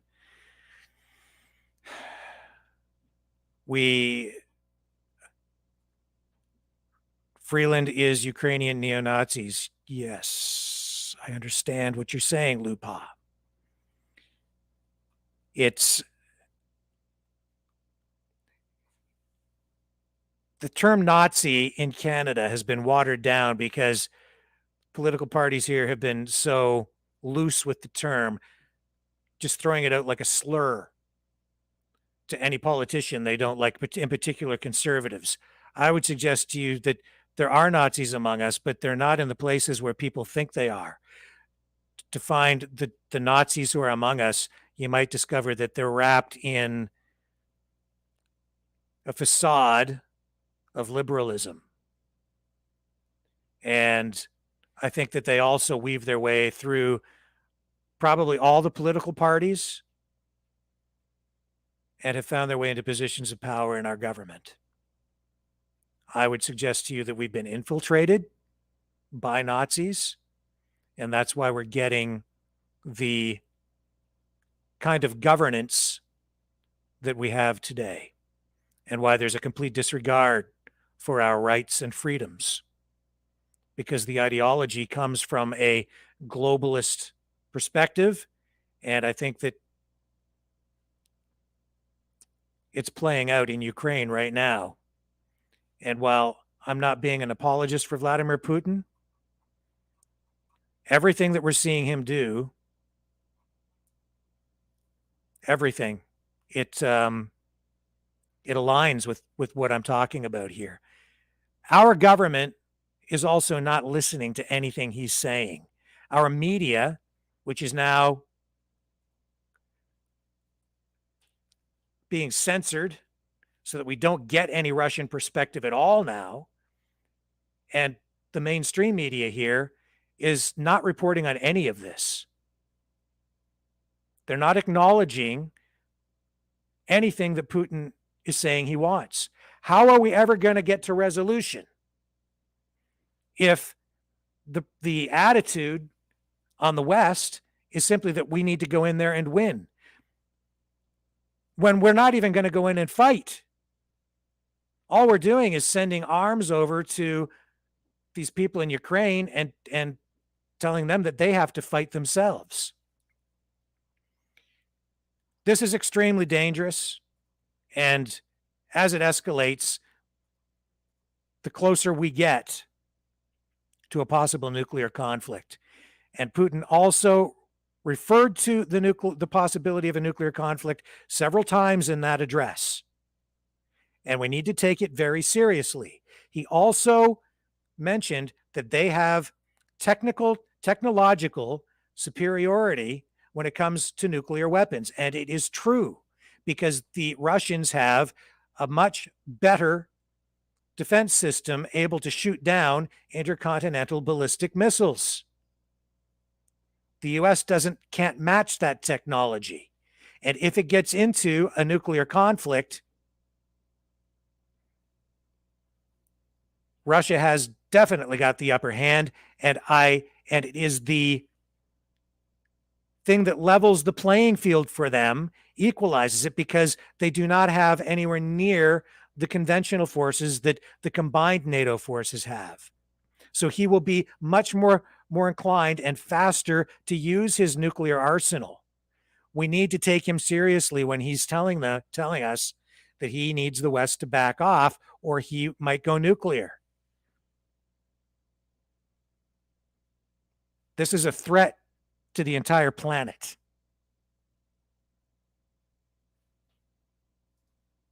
Sound Advice says CBC News has been reporting openly that black refugees in Ukraine are unfairly detained at border for hours because they are black or brown. Racism in Ukraine. That is right.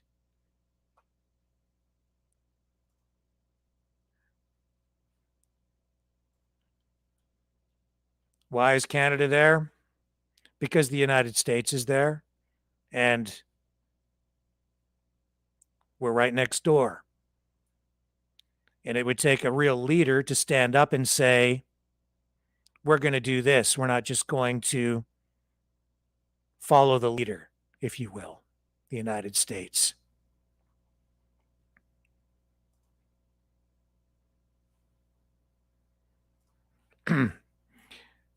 No, I'm not a Russian commie. I'm not a communist at all. I can't stand communism. You need to understand, Peter, too, that the Russia today is not the Russia of the old Soviet Union.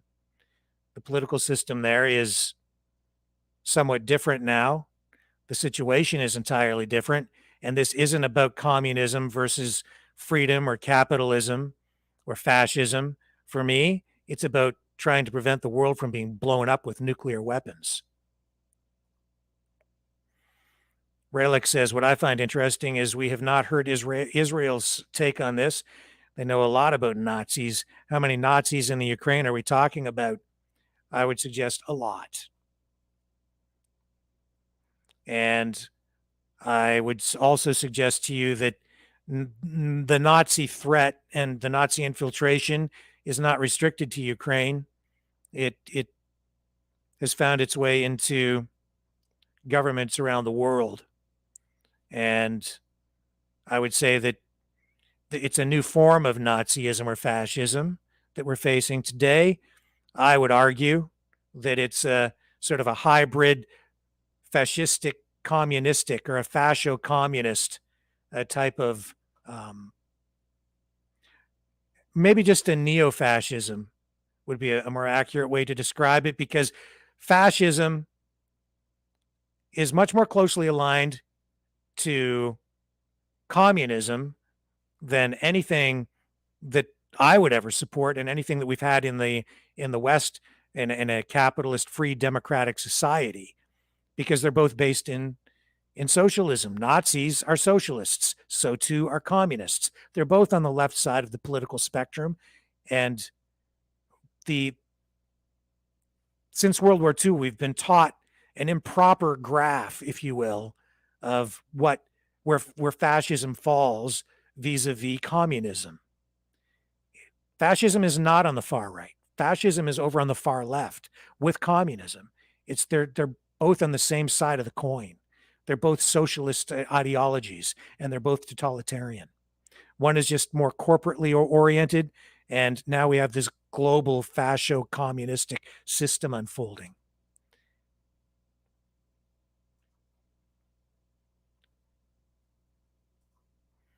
Yes, you can email us at maverickmultimedia@mail.com.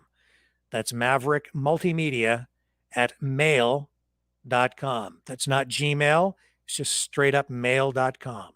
maverickmultimedia@mail.com. And now I guess would be also a good time to just say, if you can support our journalism, you can go to freedomreporters.com, or you can click the hot link in the YouTube and Facebook descriptions and make donations there. It's our goal to bring you information and perspectives that you're not getting in other places in order to make a more educated and develop a more thorough world view, especially now as world events require us to pay more attention than ever, because the threats are at a peak, I think, and the future of our countries, our free countries, our freedom depends on it. Again, freedomreporters.com. If you can support us, we can't do this without you, and we have a lot more work to do as we work to restore freedom of speech, freedom in general, and get back to some sort of real normal.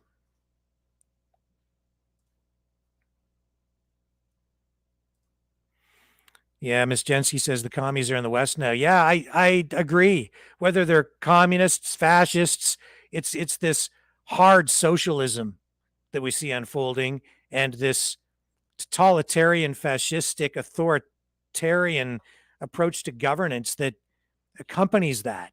And it's destroying, it has destroyed Canada, and it is destroying the United States. And I think it's eating the US from the inside out, just the way it has in Canada.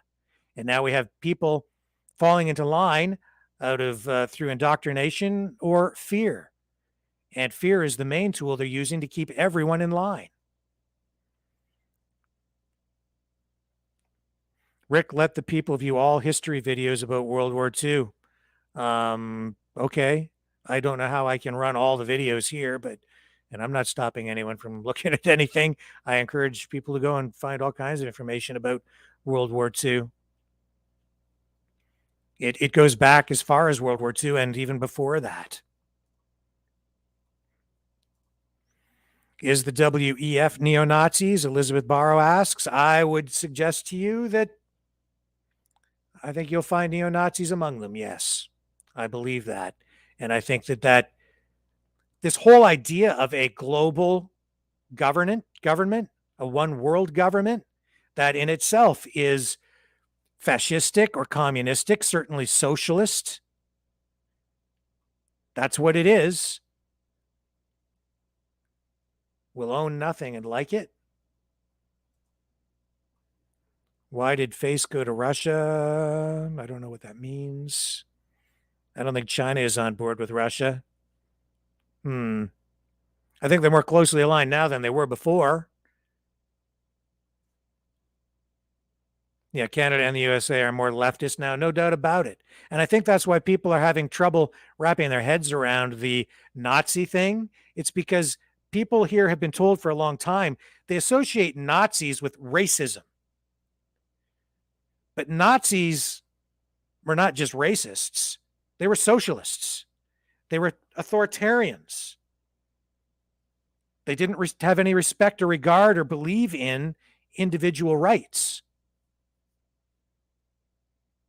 And what we have rolling out in Canada right now resembles exactly that. And if you look at the ideology, even this critical race theory, identity politics, they divide people. They divide people into little groups. And then there's a hierarchy of victimhood. And they demonize certain groups, and they dehumanize Christians. There's a war on churches. All of these things. The fascists, the Nazis did all of these things. Communist dictators have done all of these things in the past. And it's happening right here in Canada right now. We're seeing Canada is being placed on Christian rights watch lists. now in the United States because churches are under attack here. Religious freedom is under attack in Canada. I've never seen people in this country act so with such intolerance. And all of that is coming right from the top, from Justin Trudeau and the government and the people around him who are encouraging intolerance and racism and prejudice while saying that they're tolerant. Everything is upside down. It's very Orwellian and it's very fascistic. I would argue that we have a fascist government in place. They may have the liberal brand, and the NDP may have the NDP brand. They may wear that. But these are not the parties, the Liberal and NDP parties of the past. And I would also say that the Conservatives, they're in there too. They've been infiltrated as well. Arena C. Rick, you still think that there is going to be a war with Russia? Don't think Armageddon, think 1,000 balls of flame and then crickets. If it goes nuclear, God help us all. God help us all. It will be the end of everything we have. It'll be the end of everything as we've known it.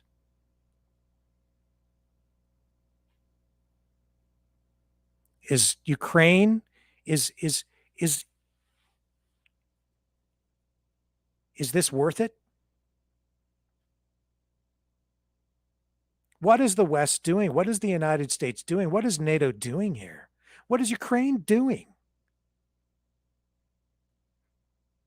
Yeah, the people of Ukraine, maybe they should have the right to determine their destiny on their own, but they don't have it now. They didn't have it before because the governments that have been installed there have always been puppet governments since the fall of the Soviet Union. Either a puppet government of Russia or now a puppet government of the United States. You think Zelensky was democratically elected? The whole thing is a fabrication. They set it up by having him play a president on a television series in order to get people used to the idea and have him look presidential, even though he's a comedian. They basically staged a coup and put their guy in. That's why Putin is so concerned about all of this. If Ukraine isn't that big a deal to the West, then why can't they just say to Vladimir Putin, okay, we'll keep it neutral? Why are they pushing so hard on this? Is it worth a nuclear war? All of this? What are our leaders doing? Maybe they've got another agenda in play here, one that they're not really telling us about. We're facing something very dangerous. I hope that this thing can be resolved peacefully. That's all I want out of all of this. And I think that the solution is right in front of us, but it seems like Joe Biden, who's up to his eyeballs in corruption in Ukraine, his entire family. I think there are a lot of politicians who are up to their eyeballs in corruption in Ukraine. I've said all this before. Where are we at tonight? Another step closer to a nuclear war. Over what? And the solution seems very, very simple. And if the United States, if NATO, if Canada is not willing to even listen or acknowledge what Putin is saying, they don't even talk about it. They don't even talk about the NATO expansion. They say that Putin is solely to blame. Something doesn't smell right. Things are not right.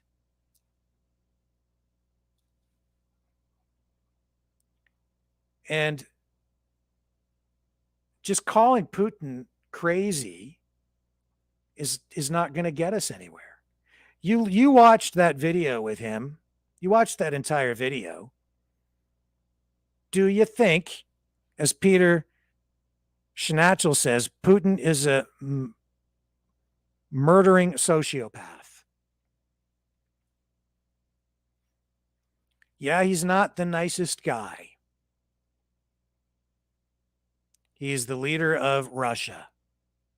He's done some terrible things. As I've said before, leaders of countries around the world, I view most of them as gangsters. And in the international realm, you play by a different set of rules, don't you? And sometimes people end up dead. Is he insane? Are any of these world leaders, these elites, sane? I don't know. But is he irrational? When I listen to that, I think we just need to listen, sit down at the table and hash this thing out. Calling the other side crazy, that's propaganda.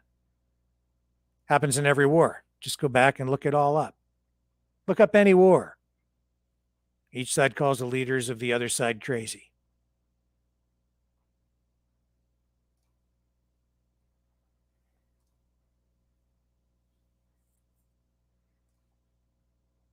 And, you know, everything going on here now in Canada, like every time I turn around, there's another company virtue signaling. We stand with Ukraine. The DIB search engine SEO company today, they put something out about Ukraine. Like every company, right? It's like on cue. They all throw their support in. What was this other story? Let me find it here for you.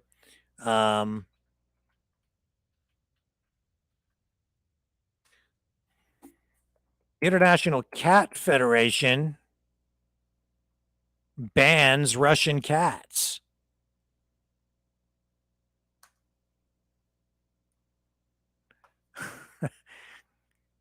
This is what we're doing to teach Vladimir Putin a lesson.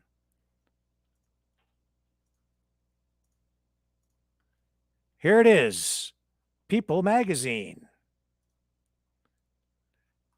International Cat Federation bans Russian cats from competition following Ukrainian invasion. The International Cat Federation is the latest organization to take a stand against Russia amidst the country's invasion of Ukraine. The federation, which is also known as FIFE, after its French name, Fédération Internationale Feline, issued a statement this week announcing that it would bar cats bred in from Russia and felines belonging to exhibitors living in Russia from future competitions. FIFE wrote in their statement that its executive board was shocked and horrified that the army of the Russian Federation invaded the Republic of Ukraine and started a war, adding, "We can all witness the destruction and chaos caused by this unprecedented act of aggression." In his statement, FIFE shared that it decided on the Russian cat ban because the Federation could not just witness these atrocities and do nothing. So, no more Russian cats allowed. And so it seems like the ones who are suffering most in all this are the cats. And I guess that shows, well, Vladimir Putin is going to learn a lesson from that. I'm sure he's shaking in his boots now. It's just every time I turn around, it's just more virtue signaling. It's just like with mask wearing and I saw a woman. I know her. I won't tell you use her name because I don't want to insult her personally. But I had to laugh. On Valentine's Day, her husband went to get the booster shot. So she posted, "I'm so proud of my vaccinated Valentine," posting on Facebook with it. It's just ridiculous. Kitty, kitty, where Almost every country in the world is in debt to the World Bank. That's true. The situation with Russia with regard to that is a little bit different. And as I pointed out last night, the decision to take Russia off the SWIFT system actually inflicts more pain on Canada and the West as well, the United States, because Russia then has difficulty and it might even be impossible for them while this is in place to pay back their debts to Western banks in US dollars. Born to be Wild says Obama installed Zelensky as a stooge to do what they told him to do. And yeah, that's true. A lot of this happened when Obama was president. And that's because these think tanks and there were advisors around him who took him down a foreign policy path where he believed he didn't really have to pay attention to Russia or its concerns. And that's been the case for a long time. That's why they're not listening now. They don't think they have to listen to Russia. And they felt they could just go in there, put in a puppet government like they do in so many places. And I would, again, suggest to you that that's also kind of fascistic in nature, isn't it? Clinton, Bush, Obama, and Biden have done some horrible things, yes. Putin has his, okay, whatever. Whatever, I'm not going to say that on the air. Putin said he tried talks and they didn't want to work it out. That's what he says. And a lot of what he says is factual. You can look it up. Specific dates. Zelensky equals Chuck Norris. That's the kind of talk that we get out of the propaganda that we see, right? I don't really know what that means. Putin look weak, man. Trolls. Not the kittens. I know, it's horrific. Those poor cats. What are they going to do? They've trained and trained for the Cat Olympics. And now, because of this international incident, they just don't get to realize their dream. Zelensky is a corrupt billionaire. That's the other thing, right? Just look at the money. Follow the money. Follow the money. And look at what the media has done to cover up the corruption. Look at what the media has done to protect Joe Biden. Look what they did during the election to protect him. And the information that has come out since. The laptop from hell. All the evidence that was on that. And they just refused to report on it. You think that didn't have an influence on the election? You think that it's not a factor right now? This whole thing is being choreographed by a guy who has clearly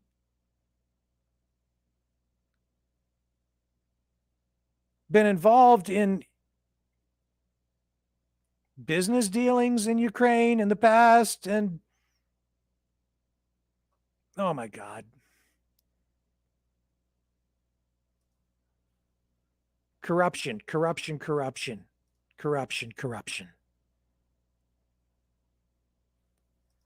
Zelensky is a thug. I mean, I don't know the guy personally, right? But I see what's going on over there, just like everybody else. Rick, the Mexican peso is now worth more than the ruble. Cry to the sky, Rick. Cry to the sky. Yeah, well, ask yourself why the Ukrainian currency hasn't collapsed. Why? It's because it's being propped up by the West. Artificially. I'm gonna it's falling apart though, Rick. I don't know exactly what you mean by that. Russian cats being peaceful protests with loud meowing on the hour. Right. That's right. Better be careful with all that meowing, though. They might throw them all in cat jail.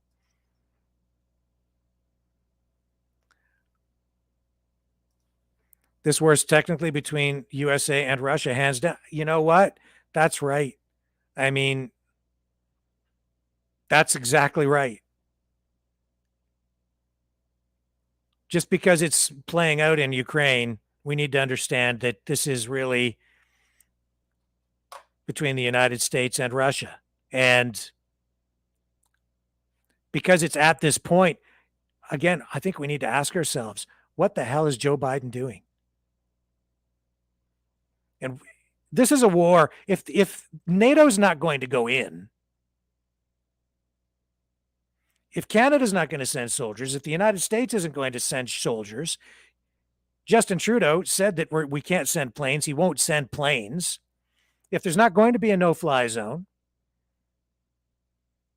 if NATO troops are not going in there and they're going to leave it up to the Ukrainian people, it's clear they can't win this war. And a lot of people will die as this unfolds. Doesn't it seem cruel to let it play out in that way? Seems cruel to me. Why let all those people die? Why not go straight to the table and work this thing out?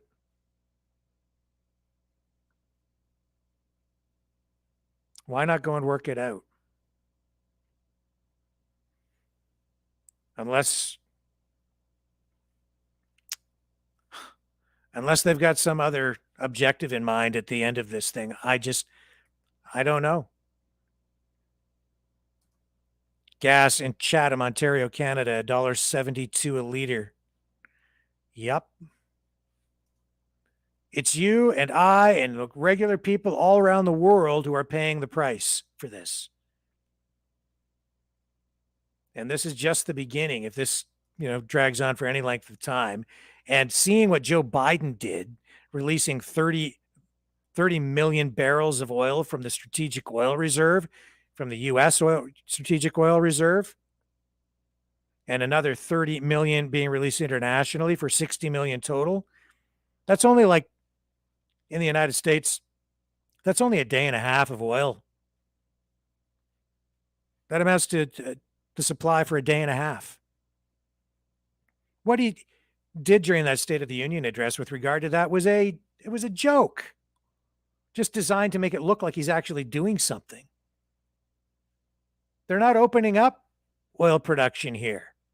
They're just happy to let you pay what will soon be $2 a liter, or out in California, $8 a gallon. They don't care about us. In fact, I think they want it. They want high gas prices. Rick, you are delusional. It's Russia that invaded the Ukraine, not the other way around. Yeah, but I said, why? Do you know why, Hallie? Have you been paying any attention? Do you know why they invaded Ukraine? Go back, rewind this. Go back and watch from a couple of nights ago. Go seek some other information. They're not telling you why, other than if you believe that Vladimir Putin is just insane and he wants to expand and create a renewed Russian/Soviet empire. If you believe that's his goal, then I guess that's your perspective. But did you listen to what the guy said when I just played the video? There are other professors, foreign affairs experts who subscribe to this perspective as well. He's not doing things. He didn't go in there for no reason. We need to ask why and then see if we can figure out how we can come to a resolution on this without killing a bunch of people, or worse, blowing up the planet.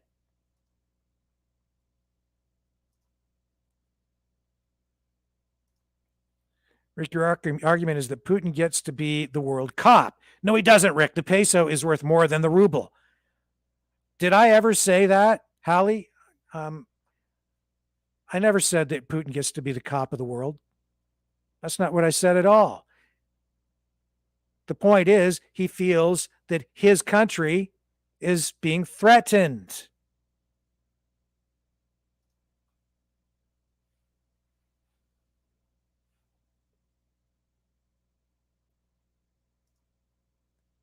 Yeah, well, I'm a nauseous, Ralex. I'm nauseous. Money, the root of all evil. Yeah, well, there's a lot of money changing hands, and some people are getting rich selling the weapons, that's for sure. And getting rich off the corruption in Ukraine, that's for sure. 100% for sure.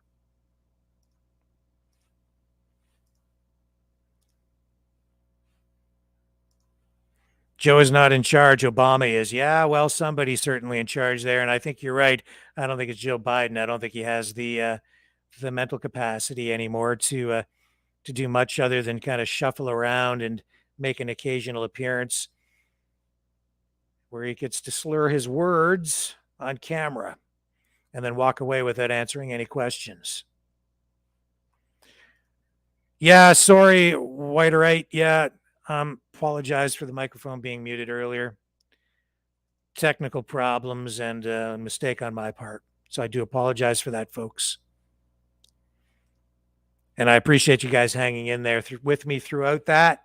I'm flying solo tonight, nobody helping on the technical side. So I'm kind of doing triple duty here. And I do appreciate your patience. Hunter Biden, very creepy dude, says Ralex. Yeah, I agree. Looks kind of rough. Yeah. Cats don't need oil, and neither do humans. We do in the wintertime if that's how you heat your house. Putin is a racist? I don't know. Russian gas very cheap. Yes, I was watching live video out of there last night. I was hoping to get it so we could use it of a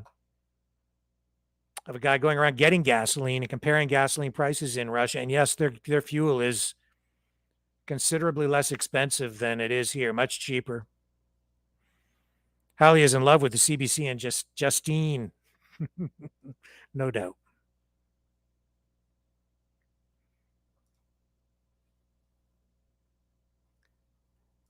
Yeah, Biden week, Trudeau week. Yes, I think so. But, they're weak, but they have this massive global machine behind them. And they are so far along. And what they're unrolling, what they're doing has been planned for so long. And we're just still trying to get people to wake up so that we can fight back and hopefully save or restore our countries and our rights. I don't know. I'm so scared because I see how far along it is. See how far the cancer has spread. It's deep. It's deep. It's hard to wake up some stupid sheep, including some of my friends. Yeah, I know, Roy. It's I think it's because it sounds so crazy. A lot of this stuff, especially when we've, a lot of us grew up in Canada and the United States during a golden age of freedom where we took it for granted and as a result learned to trust our institutions, trust our media, and with good reason. It's because there was a great deal of integrity there. But it's all been compromised now. It's all infected with this cancer. But trying to get people to snap out of it, I just don't know. Judah Dad Foundation is his money laundry, says Frank Pepper. No carbon taxes. Yeah, all these things that they've been rolling out from, this climate change agenda to this whole pandemic thing. They use all of it as justification or an excuse, etc., to implement their political plans. Clark Arthur says, Rick, that W5 interview you wanted to see is on BitChute February 18th post date. Thank you. I'll look that up and I'll definitely check that out later tonight. I appreciate that. Thank you, Clark. Richard McKay says, sounds like time for freedom. Yeah, okay.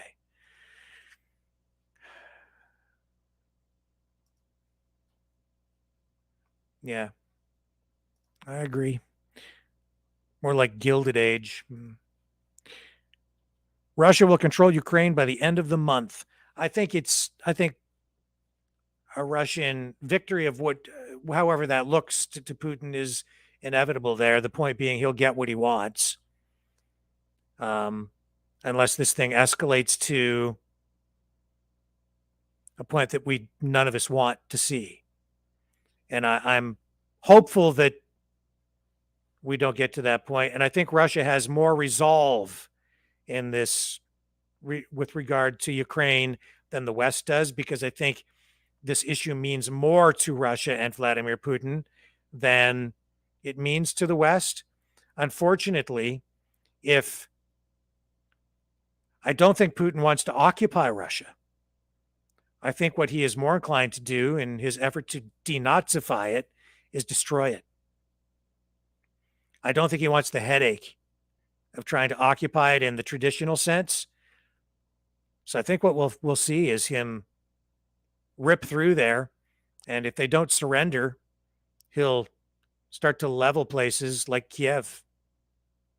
And I think that would be extremely tragic, and certainly would not support him doing anything like that.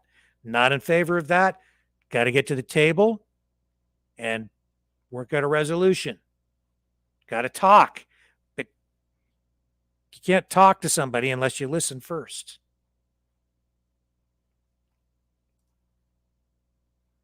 Karen Thorne says, I support the People's Convoy. Yeah. And a lot of them sitting just outside Washington, D.C. We saw in that live feed earlier that they've all gathered there tonight, and they're formulating a final plan. Where are they going to go tomorrow? Where are they going to make their stand, essentially? And I know that they're talking to police. They don't want to create a situation where they're going to be, I guess, alienating the public because they cause too many problems, nor do they want to get on the wrong side of the law in a way that they have troops come in there and bust up what they're doing. They're obviously looking for a lawful, peaceful way to demonstrate and still do it in a way that can be effective so that they get the attention of government, so that they listen to the people. Just like the government needs to listen, our government needs to listen to Putin, and Putin needs to listen to our guys, and they need to work it out. Listen first. Freedom from the plutocrats, power back to the people, says Al Diaz. That would be a great thing, wouldn't it? Because, this whole thing in Ukraine, and even this thing with the pandemic, we're in this terrible situation all the way around because these elite leaders, these experts, are in control. And they're not listening to the people anymore. They don't listen to the people of Ukraine. They don't listen to us. They put us in harm's way. They make us pay the price. They make the people of Ukraine pay the price by dying. They've made us pay the price at the gas pumps. They've made us pay the price by locking us down during pandemics. They don't listen to us anymore.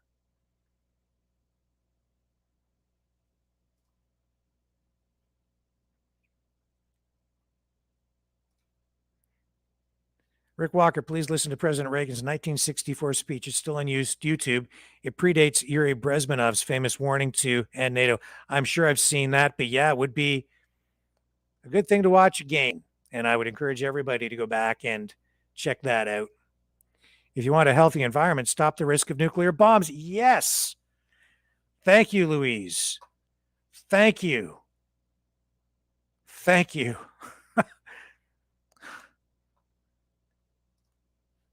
In World War II, a part of Canada was the Netherlands. So think deep, think Golden Age 2.2. The next big panic is people suffering massive side effects from the vaccine. Well, I guess we'll see.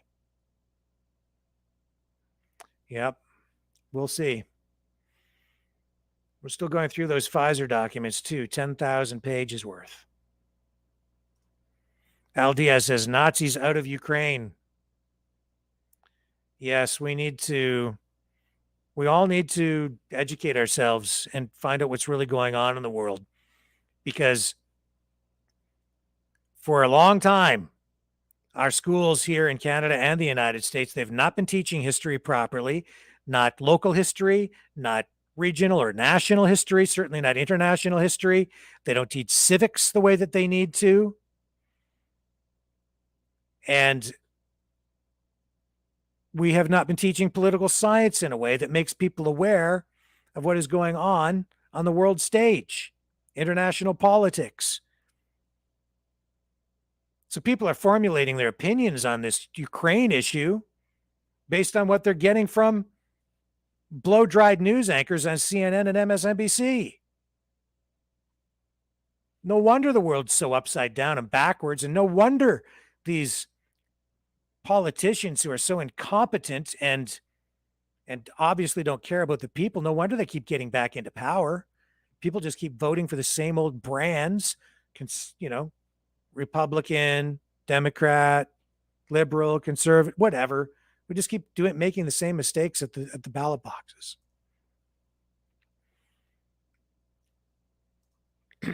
Bring back Elvis. Well, there you go. Yeah. Hope Putin makes a speech from Freeland's Kiev condo.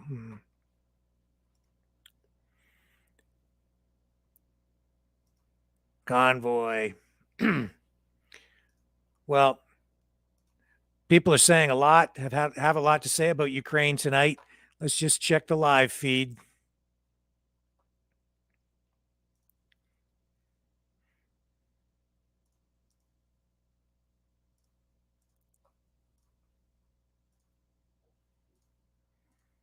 And there's Kiev tonight.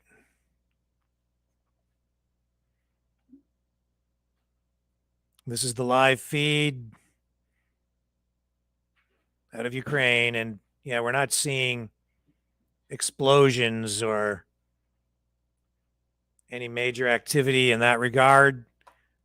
So hopefully things remain fairly peaceful there. Entirely peaceful through the night tonight.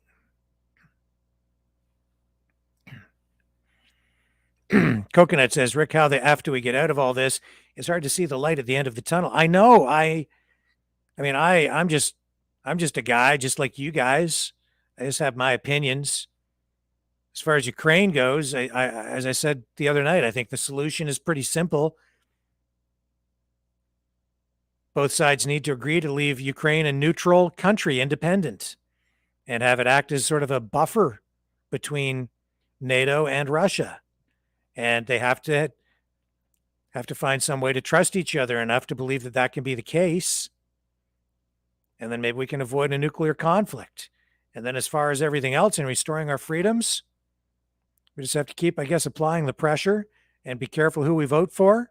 And not just hold our politicians accountable, but our bureaucrats as well, our public health officers, our police services, hold them to a higher standard and hold them accountable for their actions. If they act inappropriately, if they do something that's contrary to the Constitution, to your freedoms, we need to find a way to hold them accountable. And we need to find a way to preserve our rights. I don't know though. It's gone on so long, and it's so far down the path. I share your frustration. Suck your pride and listen to the people. No one listens. Yeah. Yes. They are corrupt dictators, and yes, it's exactly right. They don't listen, and that's why I say that they're acting like. Look at Justin Trudeau. The guy acts like a fascistic dictator. He's a tyrant. People will treat you the way you let people treat you. The people just put up with the government's bad behavior. Yeah. Like we got to stand up. So what can you do? Get involved in politics. Go to a demonstration, I guess. Support this podcast. Go to freedomreporters.com. Support what we're doing. We're facilitating conversation, trying to get perspectives out there that you're not getting other places. And we're in an information war today, a propaganda war, but we're on the information side. I hope we're not spreading propaganda. We're not getting any government money from any side. And as a longtime journalist, I'm appalled at what's happened to free speech and to journalism in general. Journalism as we've known it is dead. What I'm practicing here is opinion-based, editorially. I'm editorializing a lot here. But it's a new form of journalism, and I'm engaging in it. And we're trying to help people find truth by giving them more information and a broader perspective on world issues, national issues, the issues that affect us all. And in particular right now, the freedom movement, what's happening in Ukraine, the nuclear threat, the pandemic, all of these issues. We can't do this alone. I need your help. My colleagues here need your help. You can support us at freedomreporters.com. And this is an information war that we are fighting. In that sense, we are on the front lines. And yeah, it's a risky business for us to be in. More than you know. We're under attack here, just like every other independent journalism operation, news operation these days. So, yeah, support us if you can, because we don't take any government money, that's for sure. And we've got a lot more work to do. Much, much more.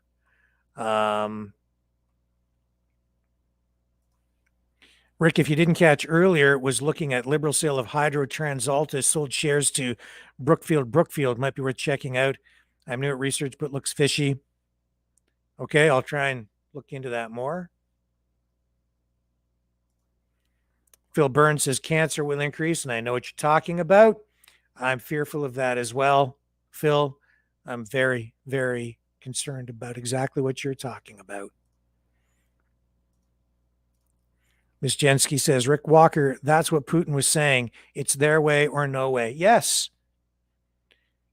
That's the attitude that really emerged. When would I say that sort of started? Probably late 90s. Certainly, with the Bushes, Obama, and definitely now, NATO's just not listening to Putin. They don't think they have to. They don't think they have to. We'll have more to say about that, I think, in the days ahead too. Nazis out of Canada and USA too. Yes, I agree, Justine Marie. And when I see our Deputy Prime Minister with that Nazi banner,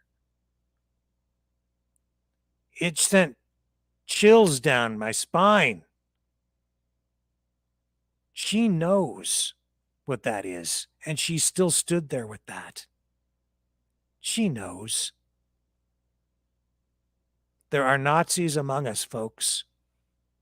Nazis. Real Nazis. And I don't like the idea of them using any of my tax money to buy weapons to send to Nazis in another country.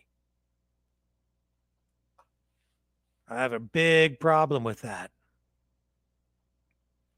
Ukraine hasn't a chance, but it will be decimated to such a degree, says Ralex. Yeah, I mean, that's it.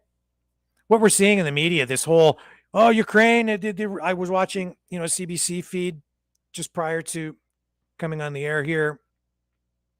They were talking about the Russian advance stalling and not progressing the way that they wanted it to. I'm sure that what we're getting is real spin in that regard. The Ukrainian government doesn't have much of a military, and this thing it was over before it started for Ukraine. Russia will prevail here. And I think right now, all that's really going on is Putin is holding back because he's saying, come on, don't make me do it. Don't make me do it. And if they don't resolve this quickly, pretty soon, in the next probably few days, we're going to see much more destruction. I think he doesn't want to occupy the country. I think he'll destroy it just so the West can't have it, to keep NATO out. It's time to talk about Freeland, Nazi blood and upbringing.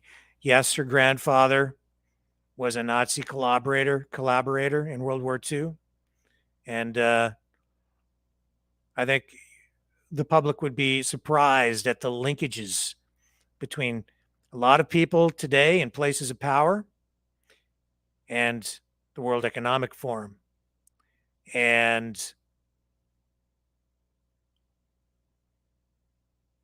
a lot of this, I mean, it all goes back to World War II and allowing many Nazis to come to the West and not with immunity from prosecution.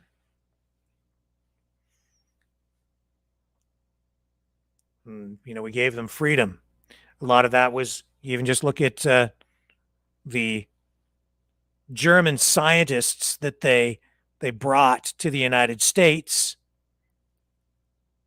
and those are the guys who put us on the moon, really. It was those rocket scientists from Germany, the guys who developed the V2 rocket and then worked for NASA afterward. And there were a lot of Nazis that moved into Canada and the United States. I remember as a journalist, I covered a war crimes trial for a Nazi. I'd have to remember the year, but by the time they finally got him to trial in Canada, because he was sort of found out by some people here, he was very elderly and not in good health. So he got to live out almost his entire life in freedom. Took a long time to bring him to justice. There are Nazis among us, folks, and they're a new crop. Rick Walker, I heard a Holocaust survivor say that they suppress education about the Nazis so that people won't recognize it when it happens again. Yes. I agree. Not only that, the way they teach about Nazism in our schools today is done in a way that is cliched. And it's done in a way to, I think, portray the left side of the political spectrum as virtuous and benevolent, while portraying Nazism as this evil thing. And what they've done is it's coming back, but they don't call it Nazism here. They've just infiltrated our governmental systems and our institutions, and they just don't call it Nazism or fascism. They call it, I think that the more correct term is democratic socialism, is the way they're trying to sort of cloak it. And but it doesn't wear a particular, the point is they're not just in one place. I think you'll find that they're rooted, and maybe they are the roots of the so-called deep state. If you really think about it, do some research, and I think you'll find that you'll agree with me. Trump is a neo-Nazi.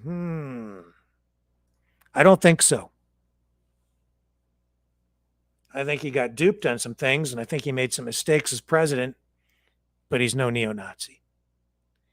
He's definitely a populist and a nationalist, but not a national socialist, not a Nazi. Putin wants that, but USA and Zelensky in together? No, they're not. What food? Don't know what that means. Ukraine has a chance to be the greatest neutral democratic nation.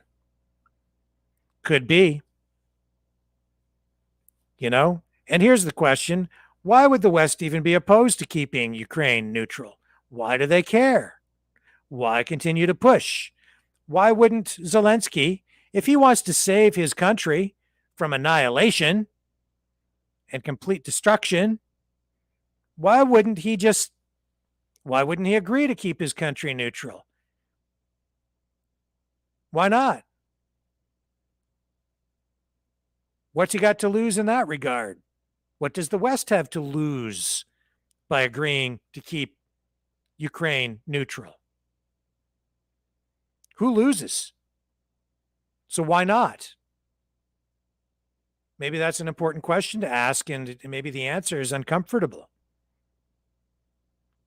I'm not going to answer that question tonight, but I think everybody should think about it. Why not? Why would they not want to pursue that? Why are they not willing to even talk about that? What's to be lost by keeping Ukraine a neutral country, which is what Putin seems to want? Why not explore that option? I think the answer might lead Canadians and U.S. citizens to a place they would not be comfortable with at all.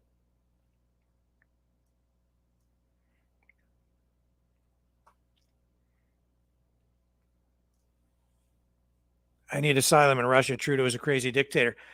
You know what? I kind of feel similar. I'm petrified of our government right now. I'm afraid of police. Don't trust them. Can't trust the media. Everything I see is spin. Everything I see outright lies in the news. And our rights have been completely stripped away. I see people saying, oh, well, there's no more mandates now. They're all coming off. So no, our rights are still under assault. Our charter has been shredded. Our Charter of Rights and Freedoms.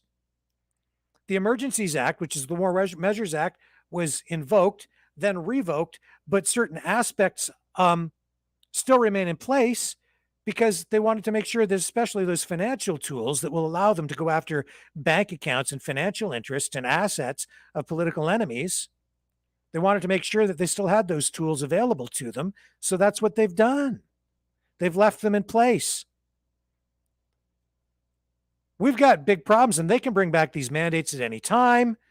They've shown that our Charter of Rights and Freedoms in Canada is a failed document. They can just take our rights away whenever they want now.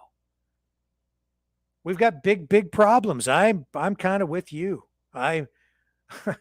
It's a sad day indeed when we look at a country like Russia and it appears that they have more freedoms there than we do here. How do Germans tie their shoes and little Nazis? Okay. I graduated from school in 1970, and that's not how I was taught about World War II and the Nazis. It's interesting, WEF came into being in the 60s, so I wonder when the history changed. Yeah, I'm not sure. I think it was a somewhat gradual thing. I noticed when I was in journalism school back in the early 80s. I didn't notice it at the time, but I'm more aware of it now. And I look back and I can see how things were changing then. And they had started even prior to that. I think it started really in the 60s when history started to be taught differently. And now when we get to 2022, history is so... They've rewritten history here. They continue to rewrite our history. They tear down our monuments, our statues. They And they're quite literally rewriting our history today. And it is very Orwellian. And they're doing it in such a way that it's done from a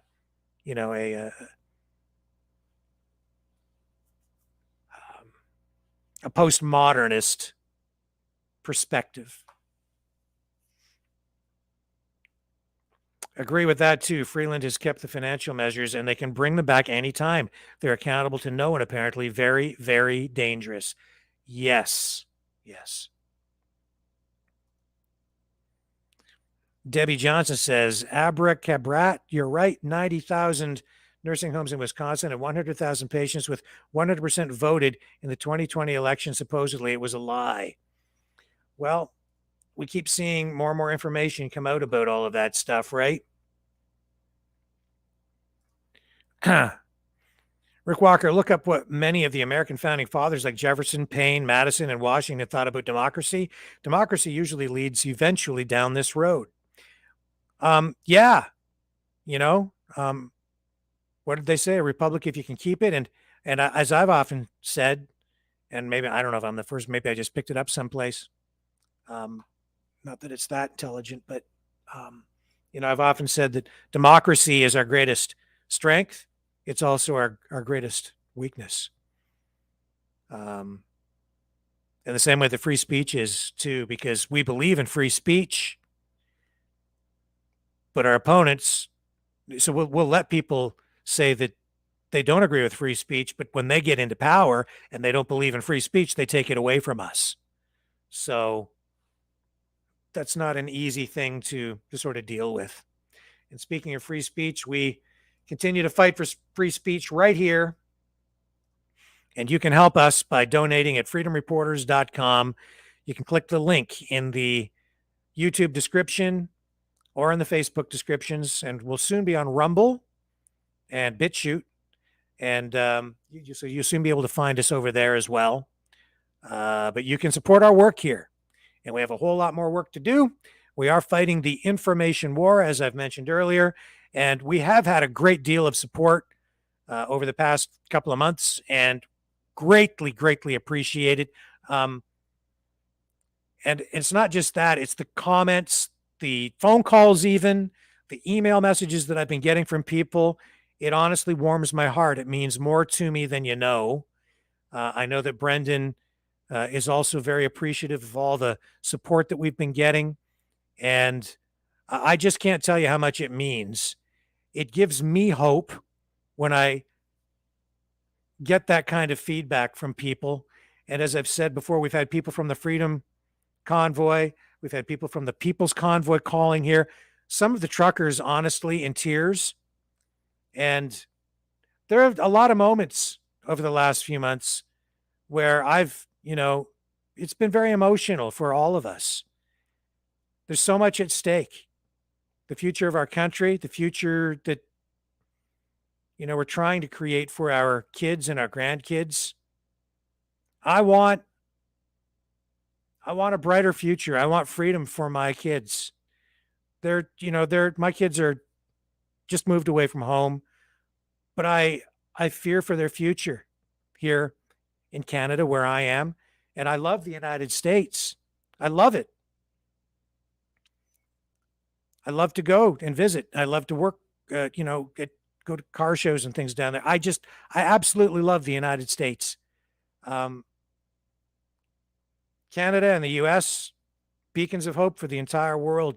I see it slipping away. Canada's gone, and I see the U.S. slipping away. But when I see the support coming from you guys, it does give me hope. And I'm not giving up. That's why I decided to come and do this with Brendan and the others who are helping out here, the other Freedom Reporters. I just, I can't let it go. Even as a kid, I was kind of weird because I was so interested in politics. And as a kid growing up, just like, 8, 9, 10 years old, I was afraid of communism. I suppose it was probably from being exposed to Captain America comics and the Red Scare maybe, and living with the threat of the bomb and growing up during this, the space age, and coming off the back end of the assassination of John F. Kennedy and knowing about the Cuban Missile Crisis and just all of those things playing out, the Nixon resignation, Watergate, all of these things. What a raucous time. But through it all, it always felt like we were in the right place, doing the right things, that our countries had the moral high ground, and that we were a place of freedom and a place that set an example for the rest of the world and for those who were disenfranchised, those who needed help, who were being persecuted around the world. Canada and the United States was the place to come, and we were always there to help. And now I feel like our countries have just become, well, Canada certainly, we've become like a lot of those other dictatorships. We've lost what we had. When your government rules through fear to keep people in line during a pandemic, or keep them in line because you don't think the right things about a particular kind of war. And that's why having all of you here, it's really becoming almost like a family in a way. My extended family, the Maverick family, I guess we're all Mavericks, all fighting for freedom. And we do appreciate the support. Again, you can support us by going to freedomreporters.com and donating there, or just like and subscribe. Subscribe to our YouTube channel. When we go over to Rumble and BitChute, follow us over there and support what we're doing there. We need to get off the YouTube platform and Facebook because, as you know, for what we're doing, the kind of information we're sharing, we need to be able to speak openly. And even now, I'm being a little bit guarded in what we're saying, especially with regard to certain medical things, right? So we have to be careful, and I want to be able to speak openly with people. So we will be over there very, very, very soon, hopefully by the first of next week. With that being said, it is now 9:16 p.m. Eastern Standard Time, and we've covered a lot of ground here tonight, and I think it's about time we signed off for another evening.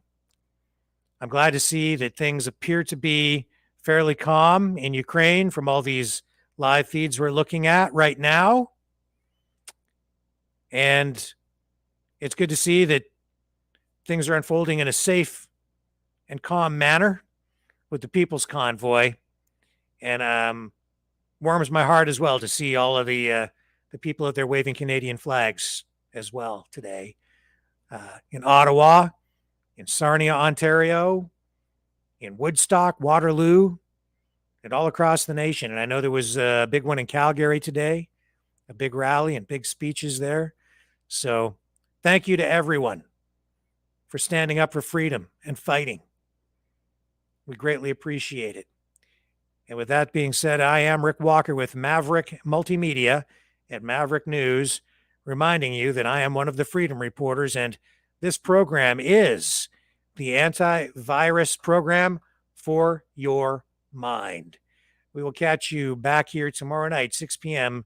Eastern Standard Time, with more analysis and commentary and live, unedited, uncensored video to help you expand your mind and expand your world view. Catch you all on the flip side. Thank you again.